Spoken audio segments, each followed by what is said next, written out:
1959 ഒരു തണുത്ത ശീതകാലം. റഷ്യയുടെ മഞ്ഞുമൂടിയ മലനിരകൾ, കണ്ണെത്താ ദൂരത്തോളം വെളുത്ത മഞ്ഞു മാത്രം. ആ ശീതകാലത്ത് 9 യുവാക്കൾ ഒരു യാത്രയ്ക്ക് തയ്യാറെടുക്കുകയായിരുന്നു. അവർ സാധാരണ സഞ്ചാരികളല്ലായിരുന്നു, പരിചയസമ്പന്നരായ മലകയറ്റക്കാർ. അവർക്ക് മഞ്ഞിനെയും കൊടുങ്കാറ്റിനെയും മലകളെയും ഭയമുണ്ടായിരുന്നില്ല. അവരുടെ നേതാവ് ഒരു യുവ എഞ്ചിനീയർ, ഇഗോർ ഡയാറ്റ്ലോവ്. യാത്രയുടെ ലക്ഷ്യം റഷ്യയിലെ ഒരു മലശിഖരം, ഓട്ടോട്ടൺ. അപകടകരമായ വഴി, പക്ഷേ അവർക്ക് ആത്മവിശ്വാസമുണ്ടായിരുന്നു. കാരണം ഇതിനു മുൻപും അവർ ഇത്തരം യാത്രകൾ നടത്തിയിരുന്നു. ജനുവരി 23 അവരുടെ യാത്ര ആരംഭിച്ചു. ട്രെയിനുകൾ, ട്രക്കുകൾ, നടപ്പ്, അങ്ങനെ അവർ മലയുടെ ആഴങ്ങളിലേക്ക് പ്രവേശിച്ചു. മഞ്ഞു കൂടുതൽ കനന്നു. ഓരോ ദിവസവും തണുപ്പ് കൂടിക്കൊണ്ടിരുന്നു. എന്നാൽ അവരുടെ ഡയറിയിൽ സന്തോഷം മാത്രമായിരുന്നു. ചിരികൾ, ഫോട്ടോകൾ, പാട്ടുകൾ, സൗഹൃദം. അവസാന ചിത്രങ്ങൾ അവർ എടുത്ത ഫോട്ടോകളിൽ എല്ലാവരും പുഞ്ചിരിക്കുന്നുണ്ട്. ആരും ഭയപ്പെട്ടതായി തോന്നുന്നില്ല. ഫെബ്രുവരി 1 അവരുടെ യാത്രയുടെ നിർണായക ദിവസം. അന്ന് വൈകുന്നേരം അവർ ഒരു മലഞ്ചെരുവിലെത്തി. രാത്രിയായതിനാൽ അവർ അവിടെ തന്നെ ക്യാമ്പ് ചെയ്യാൻ തീരുമാനിച്ചു. 9 പേരും ഒരു വലിയ ടെന്റിനുള്ളിൽ. രാത്രി ചെലവഴിക്കാൻ അവർ തയ്യാറായി. കാറ്റ് ശക്തമാവുകയായിരുന്നു. മഞ്ഞ് പെയ്യുകയായിരുന്നു. ഇത് അസാധാരണമൊന്നുമല്ലായിരുന്നു. അവർ ഇതിനേക്കാൾ മോശം സാഹചര്യങ്ങൾ നേരിട്ടിട്ടുണ്ട്. പതുക്കെ ഇരുട്ട് പടർന്നു. മലകൾ നിശബ്ദമായി. പിന്നെ എന്തോ സംഭവിച്ചു. എന്നാൽ ആ രാത്രി എന്ത് സംഭവിച്ചെന്ന് ഇന്നുവരെ ആരും അറിയുന്നില്ല. കാരണം അടുത്ത ദിവസം 9 പേരിൽ ഒരാളും ജീവിച്ചിരുന്നില്ല. എന്നാൽ അത് ഏറ്റവും വിചിത്രമായ കാര്യമല്ല. കുറച്ചാഴ്ചകൾക്ക് ശേഷം രക്ഷാപ്രവർത്തകർ അവരുടെ ക്യാമ്പ് കണ്ടെത്തി. ടെന്റ് അവിടെ ഉണ്ടായിരുന്നു. പക്ഷേ ഒരു കാര്യം കണ്ടപ്പോൾ എല്ലാവരും ഞെട്ടി. പുറത്തു നിന്നല്ല, അകത്ത് നിന്ന് ടെന്റ് മുറിച്ചിരിക്കുന്നു. എന്തിനാണ്? 9 പരിചയസമ്പന്നരായ മലകയറ്റക്കാർ എന്തിനാണ് സ്വന്തം ടെന്റ് അകത്ത് നിന്ന് കീറി പുറത്തേക്ക് ഓടിയത്? അതും -30 ഡിഗ്രി തണുപ്പിൽ. ചെരുപ്പ് പോലും ധരിക്കാതെ അവർ എന്തിൽ നിന്ന് രക്ഷപ്പെടാൻ ശ്രമിച്ചു? ഒരു മൃഗമോ, ഒരു കൊടുങ്കാറ്റോ, അല്ലെങ്കിൽ മറ്റെന്തെങ്കിലുമോ? ഇന്നും 66 വർഷങ്ങൾക്ക് ശേഷവും ആ രാത്രിയുടെ യഥാർത്ഥ സത്യം ആർക്കും അറിയില്ല. എന്നാൽ ആ രാത്രി സംഭവിച്ച കാര്യങ്ങൾ ലോകത്തിലെ ഏറ്റവും വലിയ രഹസ്യങ്ങളിലൊന്നായി മാറി. 1959 ഫെബ്രുവരി. ഡയറ്റ്ലോവിൻ്റെയും സംഘത്തിൻ്റെയും യാത്ര അവസാനിക്കേണ്ട ദിവസം കഴിഞ്ഞിരുന്നു. പക്ഷേ അവർ തിരികെ എത്തിയില്ല. ആദ്യം ആരും അധികം ആശങ്കപ്പെട്ടില്ല. കാരണം മലകയറ്റ യാത്രകളിൽ വൈകുന്നത് സാധാരണമായിരുന്നു. എന്നാൽ ദിവസങ്ങൾ കടന്നുപോയി. അവരിൽ നിന്ന് ഒരു സന്ദേശവും വന്നില്ല. കുടുംബങ്ങൾ ആശങ്കപ്പെട്ടു. സുഹൃത്തുക്കൾ കാത്തിരുന്നു. ഒടുവിൽ രക്ഷാപ്രവർത്തന സംഘം രൂപീകരിച്ചു. വിദ്യാർത്ഥികളും അധ്യാപകരും സൈനികരും എല്ലാവരും ചേർന്ന് തിരച്ചിൽ തുടങ്ങി. മഞ്ഞിന്റെ ലോകം. മലകൾ മുഴുവൻ മഞ്ഞിൽ മറഞ്ഞിരിക്കുന്നു. കാറ്റ് ശക്തമായി വീശി. ദിവസങ്ങളോളം അവർ തെരഞ്ഞു. പക്ഷേ ഒന്നും കണ്ടെത്താനായില്ല. ഫെബ്രുവരി 26 അവസാനം ഒരു രക്ഷാപ്രവർത്തകൻ ദൂരെയായി എന്തോ കണ്ടു. ഒരു ടെന്റ്. പകുതി മഞ്ഞിനടിയിൽ ഒറ്റയ്ക്ക് കിടക്കുന്ന ഒരു ടെന്റ്. അവർ അടുത്തെത്തി. അത് ഡയാറ്റ്ലോവിൻ്റെയും സംഘത്തിൻ്റെയും ടെന്റായിരുന്നു. എന്നാൽ അവിടെ ആരും ഉണ്ടായിരുന്നില്ല. വിചിത്രമായ കാഴ്ച, ടെന്റ് തകർന്ന നിലയിലായിരുന്നു. അതിനുള്ളിലെ സാധനങ്ങൾ ഇപ്പോഴും അവിടെയുണ്ടായിരുന്നു. ഭക്ഷണം, വസ്ത്രങ്ങൾ, ബൂട്ടുകൾ. ഒരു കാര്യം മാത്രം ഇല്ലായിരുന്നു: ആളുകൾ. പിന്നെ രക്ഷാപ്രവർത്തകർ ഒരു കാര്യം ശ്രദ്ധിച്ചു. ടെന്റിന്റെ തുണി അകത്തു നിന്ന് മുറിച്ചിരിക്കുന്നു. എന്തിനാണ്? പുറത്തിറങ്ങാൻ വാതിലുണ്ടായിരുന്നല്ലോ. അപ്പോൾ എന്തിനാണ് അവർ തുണി കീറി പുറത്തേക്ക് പോയത്? എല്ലാവരും ആശയക്കുഴപ്പത്തിലായി. അപ്പോൾ മഞ്ഞിൽ ചില അടയാളങ്ങൾ കണ്ടെത്തി. കാൽപ്പാടുകൾ. 1, 2, 3, 9 വ്യത്യസ്ത കാൽപ്പാടുകൾ. അവ ടെന്റിൽ നിന്ന് അകലങ്ങളിലേക്ക് പോകുന്നു. ഏറ്റവും വിചിത്രമായ കാര്യം, അവർ ഓടിയതിന്റെ അടയാളങ്ങളായിരുന്നില്ല. പതുക്കെ നടന്നതുപോലെ, ശാന്തമായി നീങ്ങിയതുപോലെ. എന്നാൽ അവർ ടെന്റ് മുറിച്ച് പുറത്തേക്ക് പോയതല്ലേ? എന്തെങ്കിലും ഭയന്നിരുന്നെങ്കിൽ അവർ ഓടുമായിരുന്നു. പക്ഷേ കാൽപ്പാടുകൾ അങ്ങനെ പറഞ്ഞില്ല. ചില കാൽപ്പാടുകൾ നഗ്നപാദങ്ങളുടേതായിരുന്നു. ചിലത് സോക്സ് മാത്രം ധരിച്ചവരുടേത്. ചിലർ ഒരു ചെരുപ്പ് മാത്രം ധരിച്ചിരുന്നു. -30 ഡിഗ്രി തണുപ്പിൽ ഇങ്ങനെ പുറത്തേക്ക് വരുമോ? പരിചയസമ്പന്നരായ മലകയറ്റക്കാർ അങ്ങനെ ചെയ്യില്ല. പിന്നെ എന്താണ് അവരെ നിർബന്ധിച്ചത്? കാൽപ്പാടുകൾ ഒരു വനത്തിലേക്ക് നയിച്ചു. രക്ഷാപ്രവർത്തകർ ആ അടയാളം പിന്തുടർന്നു. കുറച്ചു ദൂരം മുന്നോട്ട് ഒരു വലിയ ദേവദാരു മരം. അതിൻ്റെ താഴെ ആദ്യ 2 മൃതദേഹങ്ങൾ. അവർ തീ കത്തിക്കാൻ ശ്രമിച്ചതിൻ്റെ അടയാളങ്ങളുണ്ടായിരുന്നു. എന്നാൽ അവർക്ക് ശരിയായ വസ്ത്രങ്ങൾ പോലും ഉണ്ടായിരുന്നില്ല. ടെന്റിൽ നിന്ന് ഏകദേശം 1.5 കിലോമീറ്റർ അകലെ ചോദ്യങ്ങൾ വർദ്ധിച്ചു. ഉത്തരങ്ങളില്ല. എന്തുകൊണ്ട് അവർ ടെന്റ് വിട്ടു? എന്തുകൊണ്ട് അവർ തിരികെ പോയില്ല? എന്തുകൊണ്ട് അവർക്ക് വേണ്ട വസ്ത്രങ്ങളില്ലായിരുന്നു? രക്ഷാപ്രവർത്തകർക്ക് ഇതൊരു സാധാരണ അപകടമല്ലെന്ന് തോന്നി തുടങ്ങി. കാരണം ഈ കഥയിലെ ഓരോ പുതിയ കണ്ടെത്തലും കൂടുതൽ ദുരൂഹമായിരുന്നു. മഞ്ഞിപ്പോഴും നിശബ്ദമായി വീണുകൊണ്ടിരുന്നു. എന്നാൽ ആ നിശബ്ദതയ്ക്കുള്ളിൽ ഒരു രഹസ്യം മറഞ്ഞു കിടക്കുകയായിരുന്നു. മഞ്ഞിൽ മറഞ്ഞ മലനിരകൾ അതിപ്പോഴും നിശബ്ദമായിരുന്നു. പക്ഷേ രക്ഷാപ്രവർത്തകരുടെ മനസ്സിൽ ചോദ്യങ്ങൾ മാത്രം. ടെന്റ് കണ്ടെത്തി, ആദ്യ 2 മൃതദേഹങ്ങളും കണ്ടെത്തി. എന്നാൽ ബാക്കിയുള്ള 7 പേർ എവിടെ? തിരച്ചിൽ തുടർന്നു. മഞ്ഞിലൂടെ, കാറ്റിലൂടെ, മലയുടെ ഇറക്കത്തിലൂടെ. അപ്പോൾ ഒരു പ്രധാന കണ്ടെത്തൽ. ടെന്റിനുള്ളിൽ ഉണ്ടായിരുന്ന ക്യാമറകൾ, ഫിലിമുകൾ രക്ഷിക്കപ്പെട്ടു. അവ വികസിപ്പിച്ചപ്പോൾ അവരുടെ യാത്രയുടെ അവസാന ദിവസങ്ങൾ അത് വീണ്ടും ജീവിച്ചു. ഫോട്ടോകളിൽ എല്ലാവരും സന്തോഷത്തിലായിരുന്നു. ആരും ഭയപ്പെട്ടതായി തോന്നിയില്ല. അവർ ചിരിക്കുന്നു, മഞ്ഞിലൂടെ നടക്കുന്നു, ക്യാമ്പ് ഒരുക്കുന്നു. സാധാരണ ഒരു യാത്ര. അതെ, അവസാന ദിവസം വരെ എല്ലാം സാധാരണയായിരുന്നു. പിന്നെ അവസാന ചിത്രങ്ങളിലൊന്ന് ഗവേഷകരുടെ ശ്രദ്ധ പിടിച്ചു മാറ്റി. മങ്ങിയ ഒരു ചിത്രം. സൃഷ്ടമല്ല, അസാധാരണവുമാണ്. ചിത്രത്തിൽ മഞ്ഞ് മാത്രം കാണാം. പ്രകാശത്തിൻ്റെ ചില പാടുകൾ, നിഴലുകൾ. ചിലർ പറഞ്ഞു അത് ക്യാമറ കുലുങ്ങിയതിൻ്റെ ഫലമാകാം. മറ്റു ചിലർ അതിലെന്തോ വിചിത്രമുണ്ടെന്ന് വിശ്വസിച്ചു. വർഷങ്ങൾക്ക് ശേഷം ആ ഫോട്ടോയ്ക്കൊരു പേര് ലഭിച്ചു. ദ ലാസ്റ്റ് ഫോട്ടോ, അവസാന ചിത്രം. അതേസമയം രക്ഷാപ്രവർത്തകർ ആദ്യ 2 മൃതദേഹങ്ങൾ കണ്ടെത്തിയ മരത്തെ പരിശോധിച്ചു. വലിയ ദേവദാരു മരം. ഏകദേശം 5 മീറ്റർ ഉയരത്തിൽ വരെ.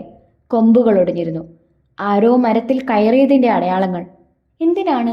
താഴെ നിന്ന് രക്ഷപ്പെടാനോ? ആരെയെങ്കിലും നോക്കാനോ? ടെന്റിലേക്ക് തിരികെ കാണാനോ? ആരും അറിയില്ല. മരത്തിൻ്റെ അടിയിൽ ചെറിയ തീ കത്തിച്ചതിൻ്റെ തെളിവുകൾ.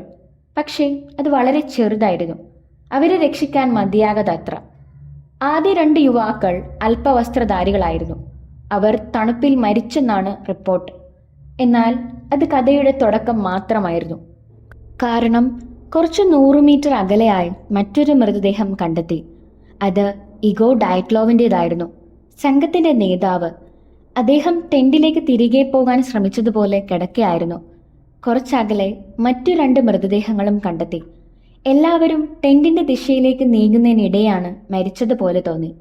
അതായത് അവർ രക്ഷപ്പെടാൻ ഓടിയതല്ല, അവർ തിരികെ പോകാൻ ശ്രമിച്ചു. എന്നാൽ എന്തുകൊണ്ട് അവർ ആദ്യം ടെന്റ് വിട്ടത് എന്തിനായിരുന്നു? പിന്നെ എന്തിനാണ് തിരികെ പോകാൻ ശ്രമിച്ചത്? ഓരോ കണ്ടെത്തലും പുതിയ ചോദ്യങ്ങൾ സൃഷ്ടിച്ചു. പക്ഷേ ഏറ്റവും ഭയപ്പെടുത്തുന്ന കണ്ടെത്തൽ അതിനിയും ബാക്കിയായിരുന്നു. കാരണം ബാക്കിയുള്ള 4 പേർ ഇപ്പോഴും കാണാതെയായിരുന്നു. അവർ എവിടെയായിരുന്നു? മണ്ണിനടിയിൽ, ഒരു ഗുഹയിൽ, അല്ലെങ്കിൽ മറ്റെവിടെയെങ്കിലും? രക്ഷാപ്രവർത്തകർ അറിയാതെ തന്നെ ആ രഹസ്യത്തിന്റെ ഏറ്റവും ഇരുണ്ട ഭാഗത്തേക്ക് അടുത്തെത്തിക്കൊണ്ടിരുന്നു. മാർച്ച് 1959 ഡയറ്റ്ലോവ് സംഘത്തിലെ 5 പേരെ കണ്ടെത്തിയിരുന്നു. എന്നാൽ 4 പേർ ഇപ്പോഴും കാണാതെയായിരുന്നു. മഞ്ഞ് മലകളെ മുഴുവൻ മൂടിയിരുന്നു. തിരച്ചിൽ വളരെ പ്രയാസകരമായിരുന്നു. ദിവസങ്ങൾ കടന്നു, ആഴ്ചകൾ കടന്നു, പിന്നീട് മാസങ്ങൾ കടന്നുപോയി. എന്നാൽ അവരെ കണ്ടെത്താനായില്ല. വസന്തകാലമെത്തി. മഞ്ഞുരുകാൻ തുടങ്ങി. അതോടെ ഒരു പുതിയ തിരച്ചിൽ ആരംഭിച്ചു. രക്ഷാപ്രവർത്തകർ ആദ്യ മൃതദേഹങ്ങൾ കണ്ടെത്തിയ സ്ഥലത്തു നിന്ന് കൂടുതൽ താഴേക്ക് നീങ്ങി. ഒരു ചെറിയ താഴ്വര അതവരുടെ ശ്രദ്ധയിൽപ്പെട്ടു. അവിടെ മഞ്ഞ് കൂടുതൽ ആഴത്തിലായിരുന്നു. അപ്പോൾ ഒരു അന്വേഷണക്കാരൻ മഞ്ഞിനടിയിൽ എന്തോ കണ്ടു. ആദ്യം ഒരു വസ്ത്രത്തിൻ്റെ ഭാഗം, പിന്നെ ഒരു കൈ. ഒടുവിൽ അവർ 4 പേരെയും കണ്ടെത്തി. പക്ഷേ ഇത്തവണ എല്ലാം വ്യത്യസ്തമായിരുന്നു. ആദ്യ 5 പേരുടെ മൃതദേഹങ്ങളിൽ ഗുരുതര പരിക്കുകൾ ഉണ്ടായിരുന്നില്ല. എന്നാൽ ഈ 4 പേർ ഭയപ്പെടുത്തുന്ന അവസ്ഥയിലായിരുന്നു. ഒരു യുവാവിൻ്റെ നെഞ്ചില്ലുകൾ ഒന്നിലധികം സ്ഥലങ്ങളിൽ ഒടിഞ്ഞിരുന്നു. മറ്റൊരാളുടെ തലയോട്ടിക്ക് ഗുരുതര പൊട്ടലുകൾ. ഡോക്ടർമാർ പറഞ്ഞു, ഇത്തരം പരിക്കുകൾ ഒരു വലിയ വാഹന അപകടത്തിൽ സംഭവിക്കാവുന്നതാണ്. പക്ഷേ അവിടെ വാഹനങ്ങളൊന്നുമില്ലായിരുന്നു. മലകളുടെ നടുവിൽ, മഞ്ഞിനടിയിൽ ഇത്തരം പരിക്കുകൾ എങ്ങനെ? അതിലും വിചിത്രമായൊരു കാര്യം കണ്ടെത്തി. ഒരു യുവതിയുടെ ശരീരത്തിൽ ചില ഭാഗങ്ങൾ ഇല്ലായിരുന്നു, പ്രത്യേകിച്ച് നാവ്. ഇത് കേട്ട് അന്വേഷകർ പോലും അമ്പരന്നു. വർഷങ്ങൾക്ക് ശേഷം ശാസ്ത്രജ്ഞർ പറഞ്ഞു, അത് പ്രകൃതിദത്തമായ കാരണങ്ങളാൽ സംഭവിച്ചിരിക്കാം. എന്നാൽ അന്ന് അത് കൂടുതൽ ദുരൂഹത സൃഷ്ടിച്ചു. ഒരു ചോദ്യം മാത്രം എല്ലാവരുടെയും മനസ്സിലുണ്ടായിരുന്നു: ഇവർക്കിത്ര ശക്തമായ പരിക്കുകൾ എങ്ങനെ ലഭിച്ചു? ഒരു മൃഗമോ? ഇല്ല. ശരീരങ്ങളിൽ ആക്രമണത്തിന്റെ അടയാളങ്ങളില്ല. ഒരു മനുഷ്യനോ? ഇല്ല. പോരാട്ടത്തിന്റെ തെളിവുകളില്ല. അപ്പോൾ അന്വേഷണ സംഘം ഓരോ തെളിവും പരിശോധിച്ചു. ടെന്റ്, കാൽപ്പാടുകൾ, വസ്ത്രങ്ങൾ, ക്യാമറകൾ. പക്ഷേ എല്ലാ തെളിവുകളും ചേർത്താലും കഥ പൂർണ്ണമാകുന്നില്ല. മറിച്ച് കൂടുതൽ ആശയക്കുഴപ്പമാകുന്നു.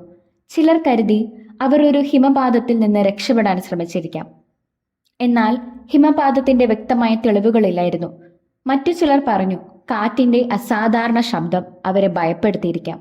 എന്നാൽ അതൊരു ഗുരുതര പരിക്കുകൾ വിശദമാക്കുന്നില്ല. പിന്നീട് ഒരു പുതിയ കണ്ടെത്തൽ ഈ കേസിലെ ലോക പ്രശസ്തമാക്കി.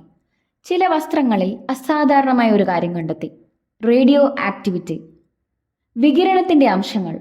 അത് കേട്ടപ്പോൾ മാധ്യമങ്ങൾ പൊട്ടിത്തെറിച്ചു. ഇപ്പോൾ ഇതൊരു അപകടം മാത്രമല്ല, ഒരു ദേശീയ രഹസ്യമായി മാറുകയായിരുന്നു. എന്തുകൊണ്ട് വസ്ത്രങ്ങളിൽ വികിരണമുണ്ടായിരുന്നു? ആ രാത്രിയിൽ ശരിക്കും എന്താണ് സംഭവിച്ചത്? സത്യം മഞ്ഞിനടിയിൽ തന്നെ മറഞ്ഞുകിടക്കുകയായിരുന്നു. 1959 വസന്തകാലം. അന്വേഷണം തുടരുകയായിരുന്നു. എന്നാൽ ഓരോ പുതിയ കണ്ടെത്തലും രഹസ്യം കൂടുതൽ ആഴത്തിലാക്കി. 4 മൃതദേഹങ്ങൾ കണ്ടെത്തിയ ശേഷം ശാസ്ത്രജ്ഞർ അവരുടെ വസ്ത്രങ്ങൾ പരിശോധിച്ചു. അപ്പോൾ അസാധാരണമായ ഒരു കാര്യം കണ്ടെത്തി: ചില വസ്ത്രങ്ങളിൽ വികിരണത്തിന്റെ അംശങ്ങൾ. സാധാരണ നിലയേക്കാൾ കൂടുതൽ റേഡിയോ ആക്ടിവിറ്റി. വാർത്ത പടർന്നു, അന്വേഷകരിൽ നിന്നും മാധ്യമങ്ങളിലേക്ക്. ഉടൻ തന്നെ പുതിയ അഭ്യൂഹങ്ങൾ ആരംഭിച്ചു. രഹസ്യ ആയുധ പരീക്ഷണമോ? സോവിയറ്റ് സൈന്യത്തിന്റെ രഹസ്യ ദൗത്യമോ? അന്ന് ശീതയുദ്ധത്തിന്റെ കാലമായിരുന്നു. ലോകം രണ്ടായി വിഭജിക്കപ്പെട്ടിരുന്നു. അമേരിക്കയും സോവിയറ്റ് യൂണിയനും പരസ്പരം മത്സരിക്കുകയായിരുന്നു. പുതിയ ആയുധങ്ങൾ, പുതിയ സാങ്കേതിക വിദ്യകൾ, രഹസ്യ പരീക്ഷണങ്ങൾ. അതിനാൽ പലരും വിശ്വസിച്ചു ഡയാറ്റ്ലോവ് സംഘം അറിയാതെ എന്തോ കണ്ടുപോയിരിക്കാം. എന്നാൽ അതിന് തെളിവില്ല. ചില ഗവേഷകർ പറഞ്ഞു, സംഘത്തിലെ ചിലർ മുമ്പ് വികിരണവുമായി ബന്ധപ്പെട്ട സ്ഥലങ്ങളിൽ ജോലി ചെയ്തിരുന്നു. അതുകൊണ്ട് വസ്ത്രങ്ങളിൽ ചെറിയ അളവിൽ വികിരണമുണ്ടാകാം. പക്ഷേ ആ വിശദീകരണം എല്ലാവരെയും തൃപ്തിപ്പെടുത്തിയില്ല. അതിനിടയിൽ മറ്റൊരു വിചിത്ര വിവരം പുറത്തു വന്നു. അതേ സമയത്ത് ആ പ്രദേശത്തിന് സമീപം താമസിച്ചിരുന്ന ചിലർ ആകാശത്ത് വിചിത്രമായ ഓറഞ്ച് പ്രകാശങ്ങൾ കണ്ടതായി പറഞ്ഞു. വലുതായ പ്രകാശഗോളങ്ങൾ. അവ രാത്രി ആകാശത്ത് നീങ്ങുകയായിരുന്നു. ചിലർ അതിനെ UFO എന്ന് വിളിച്ചു. മറ്റു ചിലർ സൈനിക റോക്കറ്റുകളായിരിക്കാമെന്ന് പറഞ്ഞു.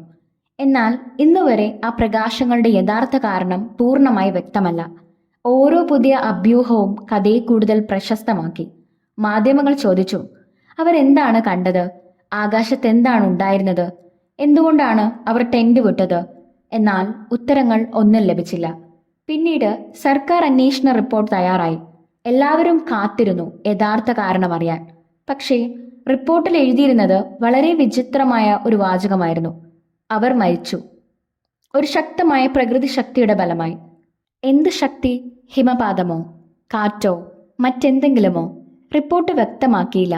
കേസ് അടച്ചു, ഫയലുകൾ മാറ്റിവെച്ചു. വർഷങ്ങളോളം ആർക്കും കൂടുതൽ വിവരങ്ങൾ ലഭിച്ചില്ല. എന്നാൽ ജനങ്ങളുടെ കൗതുകം അവസാനിച്ചില്ല. കാരണം ആ റിപ്പോർട്ട് ഉത്തരത്തേക്കാൾ കൂടുതൽ ചോദ്യങ്ങൾ സൃഷ്ടിച്ചു. ചിലർ വിശ്വസിച്ചു സത്യം മറച്ചു വച്ചിരിക്കുന്നു. ചിലർ കരുതി ഇതൊരു അപകടം മാത്രമാണ്. മറ്റു ചിലർ ഇന്നും വിശ്വസിക്കുന്നു ആ രാത്രിയിൽ അസാധാരണമായ എന്തോ സംഭവിച്ചെന്ന്. പക്ഷേ സത്യം എന്തായാലും 9 യുവാക്കൾ ആ രാത്രിയിൽ മലയിൽ നിന്ന് തിരികെ വന്നില്ല. അവരുടെ കഥ ലോകത്തിലെ ഏറ്റവും പ്രശസ്തമായ പരിഹരിക്കപ്പെടാത്ത രഹസ്യങ്ങളിൽ ഒന്നായി മാറി. 1960കളുടെ തുടക്കം. ഡയാറ്റ്ലോവ് പാസ് സംഭവം ഔദ്യോഗികമായി അടച്ചുപൂട്ടപ്പെട്ടിരുന്നു. സർക്കാർ റിപ്പോർട്ട് അന്വേഷണം അവസാനിച്ചു എന്ന് പ്രഖ്യാപിച്ചു. കാരണം ഒരു ശക്തമായ പ്രകൃതി ശക്തി. പക്ഷേ ജനങ്ങൾ അത് വിശ്വസിച്ചില്ല. വർഷങ്ങൾ കഴിഞ്ഞപ്പോൾ ചില ഫയലുകൾ പുറത്തു വന്നു. രഹസ്യരേഖകൾ, അപൂർണമായ റിപ്പോർട്ടുകൾ. അതിലെഴുതിയിരിക്കുന്നത് വളരെ ശ്രദ്ധേയമായ ഒരു കാര്യം. അന്വേഷണത്തിൽ ആദ്യം സംശയിച്ചിരുന്നത് ഒരു ഹിമപാതമായിരുന്നു. എന്നാൽ പിന്നീട് തന്നെ ആ സംശയം നീക്കം ചെയ്തു. കാരണം ടെന്റിനു ചുറ്റും ഹിമപാതത്തിന്റെ വ്യക്തമായ അടയാളങ്ങളില്ലായിരുന്നു. അതോടെ അന്വേഷണം മറ്റൊരു ദിശയിലേക്ക് തിരിഞ്ഞു. പ്രദേശവാസികൾ, മാൻസി ഗോത്രവർഗം ആദ്യം സംശയത്തിലായി. അവർ മലകൾ പുണ്യസ്ഥലമായി കരുതുന്നവർ. ചില ഉദ്യോഗസ്ഥർ കരുതി സംഘം അവരെ അപമാനിച്ചിരിക്കാം, അല്ലെങ്കിൽ അവരുടെ പ്രദേശത്ത് കടന്നിരിക്കാം. പക്ഷേ തെളിവുകളൊന്നും കണ്ടെത്തിയില്ല. ആരുടെയും കാൽപ്പാടുകളും പോരാട്ടത്തിന്റെ അടയാളങ്ങളുമില്ലായിരുന്നു. അന്വേഷണം വീണ്ടും വഴിമുട്ടി. അപ്പോഴാണ് ഒരു പുതിയ രേഖ ശ്രദ്ധിക്കപ്പെട്ടത്. ട്രോപ്പോഗ്രാഫിക് കുറിപ്പുകൾ. മലനിരകളുടെ ഉയരങ്ങൾ, ചരിവുകൾ, കാറ്റിന്റെ ദിശ, മണ്ണിന്റെ കനം എല്ലാം ആ യാത്രികർ കൃത്യമായി രേഖപ്പെടുത്തിയിരുന്നു. ഡയലോട്ടോവിന്റെ ഭൂപടത്തിൽ ഒരു ചെറിയ അടയാളം അന്വേഷണക്കാരുടെ ശ്രദ്ധ പിടിച്ചുപറ്റി. സാധാരണ വഴിയിൽ നിന്ന് അല്പം മാറി ഒരു ചരിവിന് സമീപം വരച്ച ചെറിയ വൃത്തം. ആദ്യ നോട്ടത്തിൽ അത് പ്രധാനമല്ലെന്ന് തോന്നി. പക്ഷേ അതിനരികിൽ എഴുതിയിരുന്ന ഒരു വാചകം അതെല്ലാവരെയും ചിന്തിപ്പിച്ചു. ഇവിടെ കാറ്റ് അസ്വാഭാവികമാണ്. അത്രമാത്രം. അതിൻ്റെ അർത്ഥം എന്താണ്? മലകളിൽ ശക്തമായ കാറ്റ് സാധാരണമാണ്. അപ്പോൾ എന്തിനാണ് അത് പ്രത്യേകം രേഖപ്പെടുത്തിയത്? അന്വേഷകർ വീണ്ടും കാലാവസ്ഥാ രേഖകൾ പരിശോധിച്ചു. ആ രാത്രിയിൽ ആ പ്രദേശത്ത് മണിക്കൂറിൽ 70 കിലോമീറ്ററിലധികം വേഗതയിൽ കാറ്റ് വീശിയിരുന്നു. പക്ഷേ അതുമാത്രം കൊണ്ട് പരിചയസമ്പന്നരായ മലകയറ്റക്കാരായ ഇവർ ഭയന്നോടിപ്പോകില്ല. അപ്പോൾ അവർ എന്താണ് അനുഭവിച്ചത്? അതിൻ്റെ ഉത്തരം മറ്റൊരു ഡയറിയിലായിരുന്നു. യാത്രികരിൽ ഒരാളുടെ അവസാന കുറിപ്പിൽ ഒരു വിചിത്രമായ വാചകമുണ്ടായിരുന്നു. ഇന്ന് രാത്രി കാറ്റിൻ്റെ ശബ്ദം വ്യത്യസ്തമാണ്. കാറ്റിൻ്റെ ശബ്ദം. ആ വാക്കുകൾ അന്വേഷണ ഉദ്യോഗസ്ഥരുടെ മനസ്സിൽ കുടുങ്ങിക്കിടന്നു. കാരണം മലനിരകളിൽ ചില പ്രത്യേക സാഹചര്യങ്ങളിൽ കാറ്റ് മനുഷ്യർക്ക് അസ്വസ്ഥത ഉണ്ടാക്കുന്ന തരംഗങ്ങൾ സൃഷ്ടിക്കുമെന്ന് ചില ശാസ്ത്രജ്ഞർ അഭിപ്രായപ്പെട്ടിരുന്നു. മനുഷ്യന് കേൾക്കാൻ കഴിയാത്ത, എന്നാൽ ശരീരം അനുഭവിക്കുന്ന തരംഗങ്ങൾ. ഭയം, അസ്വസ്ഥത, പരിഭ്രാന്തി, കാരണമറിയാത്ത ഭീഷണി, ഇവയെല്ലാം ഉണ്ടാക്കാൻ കഴിയുന്ന തരംഗങ്ങൾ. അതൊരു സാധ്യത മാത്രമായിരുന്നു, തെളിവില്ല. പക്ഷേ ആദ്യമായി അന്വേഷണം പ്രകൃതിയിലേക്കാണ് വിരൽ ചൂണ്ടിയത്. എന്നിരുന്നാലും മറ്റൊരു കാര്യം ഇനിയും വിശദീകരിക്കപ്പെടാതെ കിടന്നു. ആ 9 പേരിൽ ചിലരുടെ ശരീരത്തിൽ കണ്ടെത്തിയ അസാധാരണമായ പരിക്കുകൾ. പുറത്തു മുറിവുകളില്ല, പക്ഷേ അകത്ത് ഗുരുതരമായ ആഘാതം. അതെങ്ങനെ സംഭവിച്ചു? ആ ചോദ്യം വീണ്ടും അന്വേഷണത്തെ പുതിയ വഴിയിലേക്ക് നയിച്ചു. കാരണം അടുത്തതായി തുറന്നു നോക്കിയത് പോസ്റ്റ്മോർട്ടം റിപ്പോർട്ടുകളായിരുന്നു. ആ റിപ്പോർട്ടുകൾക്കുള്ളിൽ ഇന്നും ചർച്ച ചെയ്യപ്പെടുന്ന ചില രഹസ്യങ്ങൾ മറഞ്ഞു കിടക്കുകയായിരുന്നു. മാസങ്ങൾ കടന്നുപോയി. മഞ്ഞുരുകി. പർവ്വതങ്ങൾ വീണ്ടും നിശബ്ദമായി. പക്ഷേ അന്വേഷണ ഫയലുകൾക്കുള്ളിൽ ഇപ്പോഴും ചില ചോദ്യങ്ങൾ ജീവനോടെ ഉണ്ടായിരുന്നു. അവയിൽ ഏറ്റവും പ്രധാനപ്പെട്ടത് പോസ്റ്റ്മോർട്ടം റിപ്പോർട്ടുകളായിരുന്നു. ആ 9 പേരിൽ ചിലരുടെ മരണകാരണം വ്യക്തമായിരുന്നു. കടുത്ത തണുപ്പ്. മണിക്കൂറുകളോളം മൈനസ് താപനിലയിൽ കഴിഞ്ഞ മനുഷ്യ ശരീരം ഒടുവിൽ തോറ്റുപോയി. പക്ഷേ എല്ലാവരുടെയും കാര്യത്തിൽ അതായിരുന്നില്ല. 4 മൃതദേഹങ്ങൾ കണ്ടെത്തിയപ്പോൾ ഡോക്ടർമാർ ഒരു കാര്യം ശ്രദ്ധിച്ചു. അവരുടെ ശരീരങ്ങളിൽ അസാധാരണമായ പരിക്കുകൾ ഉണ്ടായിരുന്നു. ഒരാളുടെ നെഞ്ചലുകൾ തകർന്നിരുന്നു. മറ്റൊരാളുടെ തലയോട്ടിക്ക് ഗുരുതരമായ ക്ഷതമുണ്ടായിരുന്നു. എന്നാൽ അത്ഭുതപ്പെടുത്തുന്ന ഒരു കാര്യം മറ്റൊന്നായിരുന്നു. അത്തരം വലിയ പരിക്കുകൾ ഉണ്ടായിട്ടും ശരീരത്തിൻ്റെ പുറം ഭാഗത്ത് വലിയ മുറിവുകളൊന്നും ഉണ്ടായിരുന്നില്ല. സാധാരണ അപകടങ്ങളിൽ പുറത്തു മുറിവുകളും രക്തസ്രാവവും കാണാം. പക്ഷേ ഇവിടെ അകത്താണ് കൂടുതൽ നാശം സംഭവിച്ചിരുന്നത്. ഡോക്ടർമാർ പിന്നീട് റിപ്പോർട്ടിൽ കുറിച്ചു. വളരെ വലിയ ബാഹ്യബലം ശരീരത്തിൽ പ്രവർത്തിച്ചതുപോലെയുള്ള അവസ്ഥ. അത് കേട്ടപ്പോൾ അന്വേഷകർ വീണ്ടും ആശയക്കുഴപ്പത്തിലായി. ആ ബലം എന്തായിരുന്നു? മഞ്ഞിടിച്ചിലോ, പാറ വീണതോ, അല്ലെങ്കിൽ മറ്റെന്തെങ്കിലും? അതേസമയം ഒരു മൃതദേഹത്തെക്കുറിച്ചുള്ള റിപ്പോർട്ട് കൂടുതൽ ചർച്ചയായി. കാരണം ആ ശരീരത്തിൽ ഒരു വിചിത്രമായ കാര്യം കണ്ടെത്തി. നാവില്ലായിരുന്നു. ചില മൃദുവായ ടിഷ്യൂകളും നഷ്ടപ്പെട്ടിരുന്നു. ഈ വിവരം പുറത്തു വന്നതോടെ അഭ്യൂഹങ്ങൾ രാജ്യമെമ്പാടും പടർന്നു. ചിലർ അതിനെ അമാനുഷിക ശക്തികളുമായി ബന്ധപ്പെടുത്തി, ചിലർ രഹസ്യ പരീക്ഷണങ്ങളുമായി ബന്ധപ്പെടുത്തി. പക്ഷേ ഫോറൻസിക് വിദഗ്ധർ മറ്റൊരു വിശദീകരണം നൽകി. മൃതദേഹം മാസങ്ങളോളം മഞ്ഞിനടിയിലും ഒഴുകുന്ന വെള്ളത്തിനരികിലും കിടന്നതിനാൽ പ്രകൃതിദത്തമായ വിഘടനം സംഭവിച്ചിരിക്കാമെന്ന്. അത് യുക്തിസഹമായ വിശദീകരണമായിരുന്നു.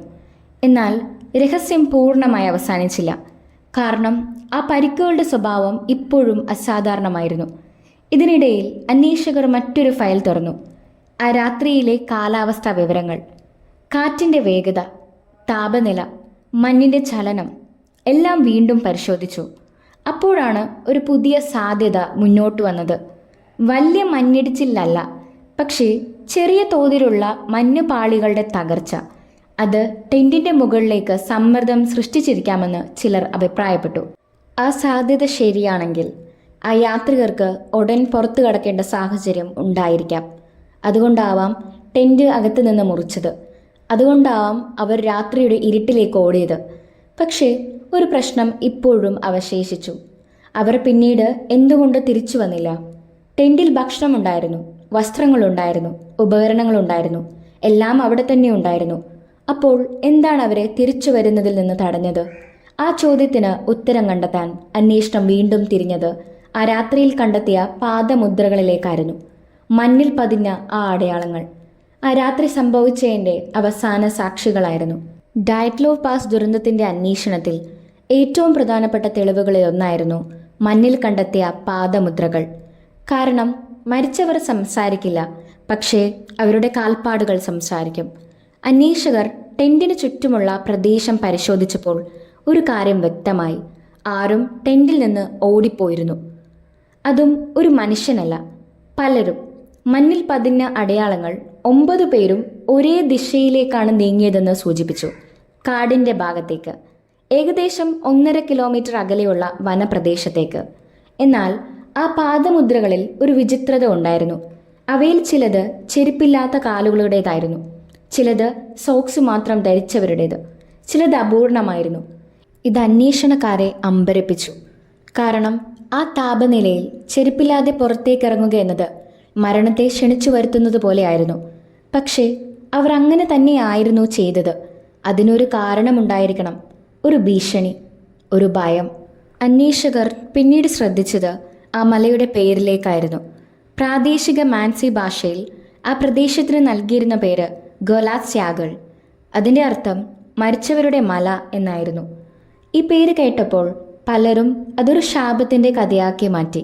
പക്ഷേ ചരിത്രകാരന്മാർ മറ്റൊരു വിശദീകരണം നൽകി. ആ മലയിൽ ശാപമൊന്നുമില്ല, ജീവൻ നിലനിർത്താൻ പ്രയാസമുള്ള കാലാവസ്ഥ മാത്രമേ ഉണ്ടായിരുന്നുള്ളൂ. കാറ്റ്, മഞ്ഞ്, കുറഞ്ഞ ദൃശ്യപരത, പെട്ടെന്നുള്ള കാലാവസ്ഥാ മാറ്റങ്ങൾ. വർഷങ്ങളായി വേട്ടക്കാരും യാത്രക്കാരും ഈ പ്രദേശം ഒഴിവാക്കാറുണ്ടായിരുന്നു. കാരണം അവിടെ ചെറിയൊരു തെറ്റുപോലും വലിയ അപകടത്തിലേക്ക് നയിക്കുമായിരുന്നു. പക്ഷേ അപ്പോൾ ഒരു ചോദ്യമുയർന്നു. പരിചയസമ്പന്നരായ ഡയറ്റ്ലോവും സംഘവും ഇതൊന്നും അറിയാതെ അവിടെ പോയതാണോ? അല്ല, അവർക്ക് പ്രദേശത്തിൻ്റെ അപകട സാധ്യതയെക്കുറിച്ച് അറിവുണ്ടായിരുന്നു. അപ്പോൾ എന്തുകൊണ്ടാണ് അവർ അവസാന നിമിഷം വരെ ശാന്തരായിരുന്നത്? അവർ കണക്ക് കൂട്ടാത്ത മറ്റെന്തെങ്കിലും സംഭവിച്ചിരുന്നു? ആ ചോദ്യത്തിന് ഉത്തരം തേടി ഗവേഷകർ പിന്നീട് ശ്രദ്ധ തിരിച്ചത് ആ രാത്രിയിലെ കാറ്റിൻ്റെ സ്വഭാവത്തിലേക്കായിരുന്നു. ഡയറ്റ്ലോവ് പാസ് ദുരന്തം നടന്നിട്ട് വർഷങ്ങൾ കടന്നുപോയി. പക്ഷേ ഒരു ചോദ്യം ഇപ്പോഴും ബാക്കിയായിരുന്നു. ആ രാത്രിയിൽ ടെന്റിനുള്ളിലിരുന്ന ആ 9 പേർ എന്തിനെയാണ് ഭയന്നത്? അത് മനസ്സിലാക്കാൻ ചില ശാസ്ത്രജ്ഞർ മലയുടെ രൂപവും കാറ്റിൻ്റെ ദിശയും പഠിക്കാൻ തുടങ്ങി. കാരണം ഗോലാത്സ്യാഗൾ ഒരു സാധാരണ മലയല്ലായിരുന്നു. അതിൻ്റെ ചരിവുകളും കൊടുമുടിയുടെ ആകൃതിയും കാറ്റിൻ്റെ അസാധാരണ രീതിയിൽ ബാധിക്കുമെന്ന് അവർ കരുതി. ഒരു ഗവേഷകൻ മുന്നോട്ട് വെച്ച ആശയം പിന്നീട് വലിയ ചർച്ചയായി. അതായിരുന്നു ഇൻഫ്രാസൗണ്ട്. മനുഷ്യർക്ക് നേരിട്ട് കേൾക്കാൻ കഴിയാത്ത വളരെ കുറഞ്ഞ ആവൃത്തിയിലുള്ള ശബ്ദ തരംഗങ്ങൾ. നമുക്കത് കേൾക്കാനാകില്ല, പക്ഷേ നമ്മുടെ ശരീരത്തിന് അത് അനുഭവപ്പെടാം. ചില പരീക്ഷണങ്ങളിൽ ഇത്തരം തരംഗങ്ങൾ മനുഷ്യരിൽ അസ്വസ്ഥത ഉണ്ടാക്കിയതായി കണ്ടെത്തിയിരുന്നു.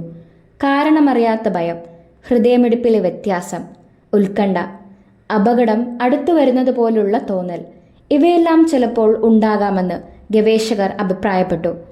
ഇത് കേട്ടപ്പോൾ ചിലർ ചോദിച്ചു, ആ രാത്രിയിൽ മലയുടെ മുകളിലൂടെ വീശിയ കാറ്റ് അത്തരം ശബ്ദ തരംഗങ്ങൾ സൃഷ്ടിച്ചിരുന്നോ?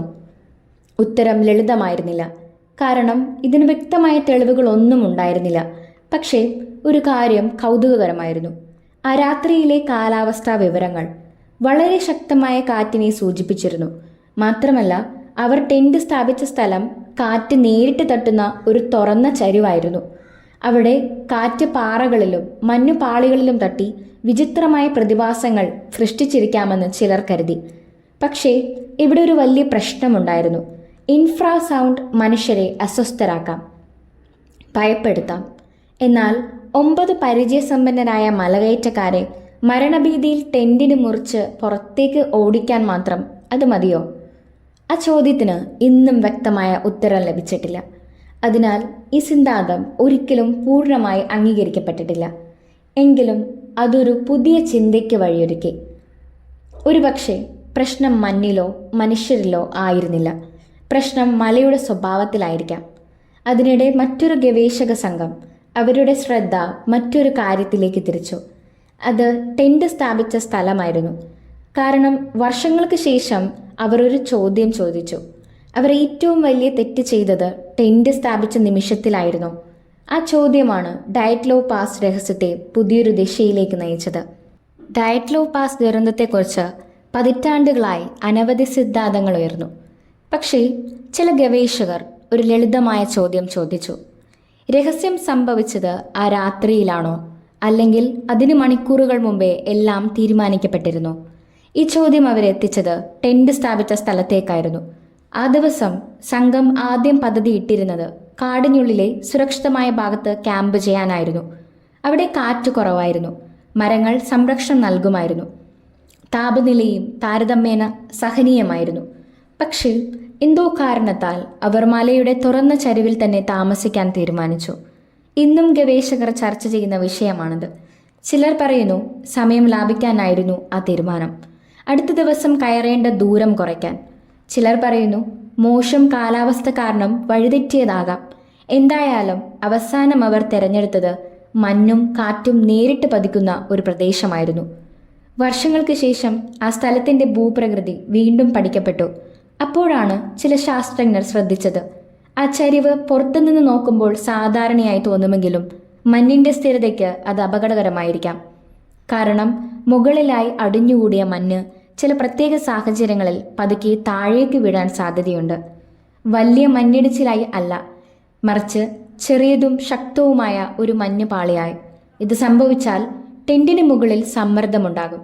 ടെന്റിനുള്ളിലുള്ളവർക്ക് അപകടം അടുത്തുവെന്ന് തോന്നാം.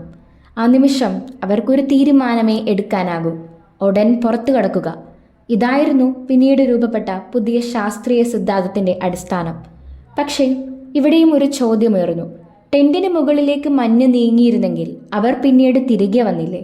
ടെന്റ് പൂർണ്ണമായും തകർന്നിരുന്നില്ല, സാധനങ്ങൾ ഇപ്പോഴും അകത്തുണ്ടായിരുന്നു.